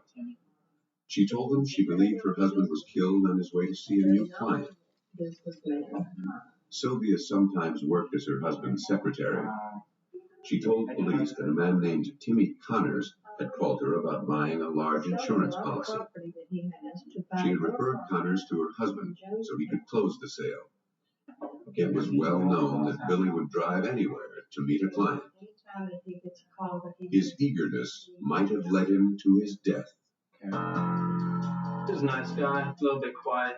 Police interviewed the victim's co-workers. So he wasn't around. None had ever seen Connors. And Sylvia's only contact with him had been over the phone. Mr. White had the opportunity to talk to him. It wasn't much to go on, but the mysterious client was the only lead police had. The SBI reached out to the community for tips on television and newspaper ads. Before long, an anonymous informant called the police with a tip. He told them that a thin, long-haired carpenter had been soliciting people to murder Billy White. The informant told them the construction site where this person worked, but he didn't know the man's name. What are you working on? Investigators went to the construction site, but found no one who matched the description. At the same time, investigators worked with local law enforcement to go through mugshots, hoping to make an ID. Police learned while interviewing members of Sylvia White's family that she had hired a man named Linwood Taylor to do some work for her. Taylor's mugshot matched the description. Investigators also found that he worked at the job site mentioned by the informant. Taylor was called in for questioning. At first, he denied knowing the Whites, but investigators knew that was a lie. He told them so. Eventually, he confessed to committing the murder. He said the motive was money. He was hired to kill Billy White. He admitted that the person who planned the whole thing was Sylvia White. FBI agent Eric Smith was present at Taylor's interview. He said he had known Sylvia White for about a year, and that during that time she had told him stories of her husband's poor treatment. He had abused her and things of that nature. Mr. Taylor said he developed a lot of sympathy for Miss Sylvia White, but at this time, when he interviewed him, he said a lot of the, It's getting the cool. stories or scenarios she had I'm going given to practice wrapping he didn't believe any longer. Put it wrap on my Taylor head. alleged that Sylvia Wrap it offered up. $20,000 and a minivan if he would kill her husband. Did you know? He said he would do it, but Okay. couldn't muster the So what courage. are we doing now, Eddie, Sylvia huh? grew impatient. Huh? Then she divulged a secret to him. What? She basically told him if he couldn't do it, she'd do it herself. That she had done it before, and she had had a stepchild that she felt wasn't right, so she put a bag over its head until it stopped breathing. The What? death of Sylvia's stepson 10 years earlier had been attributed to an accident. If Taylor's allegations about Sylvia were true, then the grieving widow would be unmasked as a cold-hearted killer who would stop at nothing to achieve her ends. She came to me. Now they had to gather tangible proof that she was involved in the killing. No, don't lick me. Don't lick me. No. In Taylor's confession, he told police that his uncle, Ernest Basden, was also involved in the murder of Billy White. Mr. Basden was here. Oh, Mr. Basden, thanks for coming in. Why don't you have a seat? Basden was called to the station. Mr. Taylor yesterday. At first, he denied killing the insurance She salesman. comes back, and But then, like his he did it deputies, right. he realized Come that on. honesty is the best policy. Go. Keep going. He too Keep going. confessed to the killing. He told investigators that he had pulled the trigger himself. He had needed the money, Sylvia White's money. Now, police had two independent confessions, and both of them implicated the victim's widow. Her money had paid for her husband's assassins, but it couldn't buy their sons. Agents still had to back up the confessions with solid evidence. They were to build a case against Sylvia White.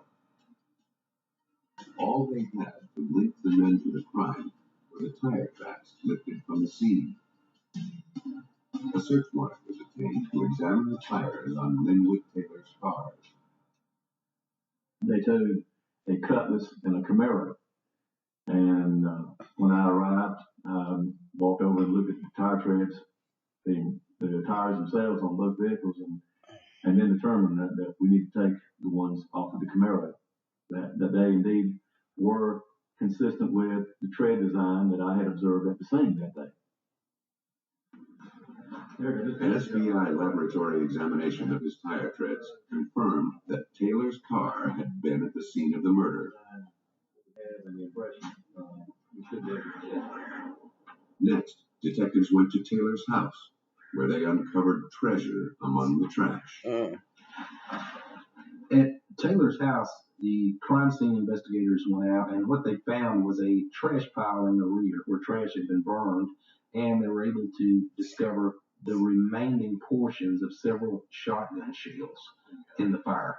The plastic portion had been burned, destroyed, but the brass casing was still there. Presumably, these were the spent shells missing from the murder scene. The FBI seized the shells for analysis. They still didn't have the murder weapon. Taylor and Baston said they had cut up the shotgun with a hacksaw, embedded it in a bucket of cement, and thrown it off a bridge.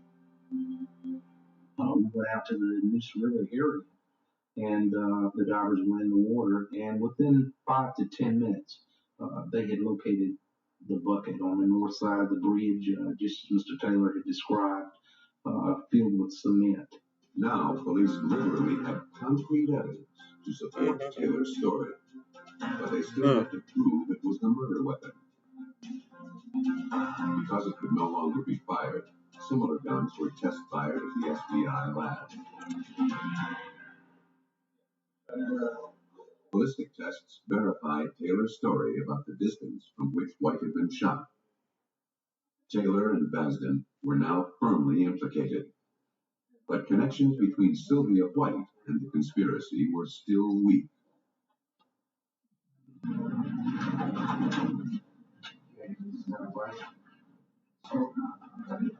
Sylvia had insisted that she didn't know Taylor. Yet investigators had witnesses who had seen them together.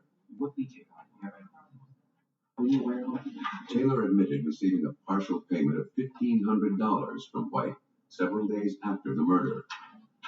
Detectives traced the trail of cash back to its source. A friend of the family and business partner of Mr. White had given Sylvia $1,500 a few days earlier.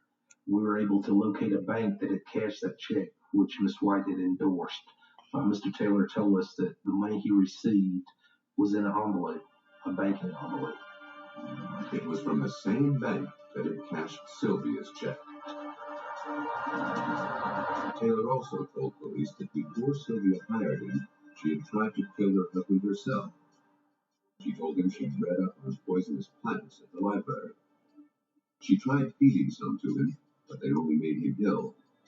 Investigators knew that if they could link Sylvia to books on poisons, they'd be able to prove that she intended to kill her husband. FBI agents went to the library to search for clues. There they found several volumes on poisonous plants. One book had missing pages. According to the index, those pages dealt with water hemlock and poison hemlock, plants common to the area. Agent Smith had the book analyzed for fingerprints. I thought it was a 50-50 shot, but it was something that we really needed to connect Miss White to this murder. And he collected it, removed it from the library, and sent it to the lab. A palm print was found inside the book next to the missing pages. A comparison with Sylvia White's print showed a perfect match.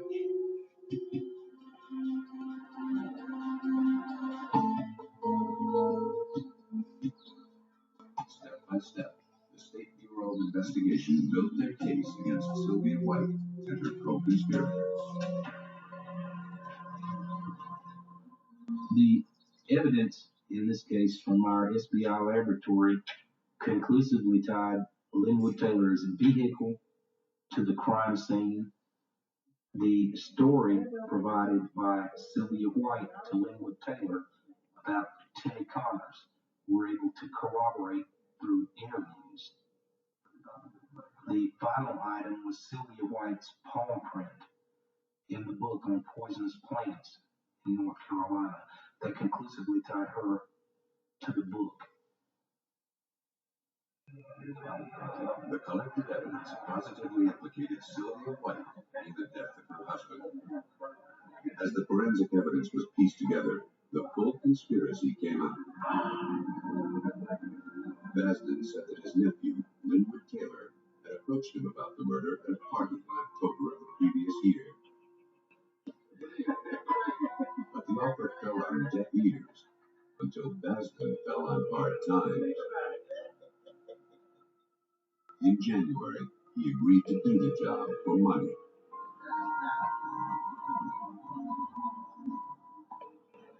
Taylor, posing as Tim Connors, had already established a phone rapport with Billy White. Counting on the insurance salesman's willingness to go anywhere to clinch a deal, Taylor lured his victim to the remote dirt road. There, Yes, Basden hi, and Dr. Bushwick Bailey. pulled the This is trigger. Diana Mac Miller Emerson. I just wanted, my number is 678-801-5120. If you send a text, I would see that faster than if you had called. I wanted to find out about if you have everything ready for me. Are we going to do that in December? So I wanted to make sure that I can get an appointment for that time. Okay? Please return the call. Or have one of your assistants return the call. I'll try to get a number. I got the numbers all mixed up. Okay, thank you. Thought they were in the clear, but investigators caught up with them and with Sylvia White. The case against the widow was now solid, but even so, Sylvia White may have gotten away with murder after all, at least so far. To strengthen their case against her, the FBI checked Taylor's story that Sylvia had smothered her stepson 10 years earlier.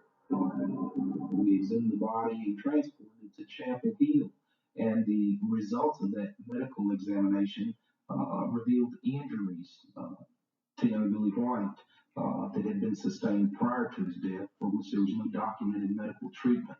One of those injuries was a fracture to the skull. A plastic bag was also found in the child's windpipe. The victim was clearly murdered. Before the trial for her husband's murder commenced, Sylvia White was convicted of the murder of her stepson. She received a life sentence. But she wasn't out of the woods. With Linwood Taylor's confession and the forensic evidence that backed it up, Sylvia White has no Yes, defense. good afternoon. This is Diana Mack, MACK-Miller Emerson.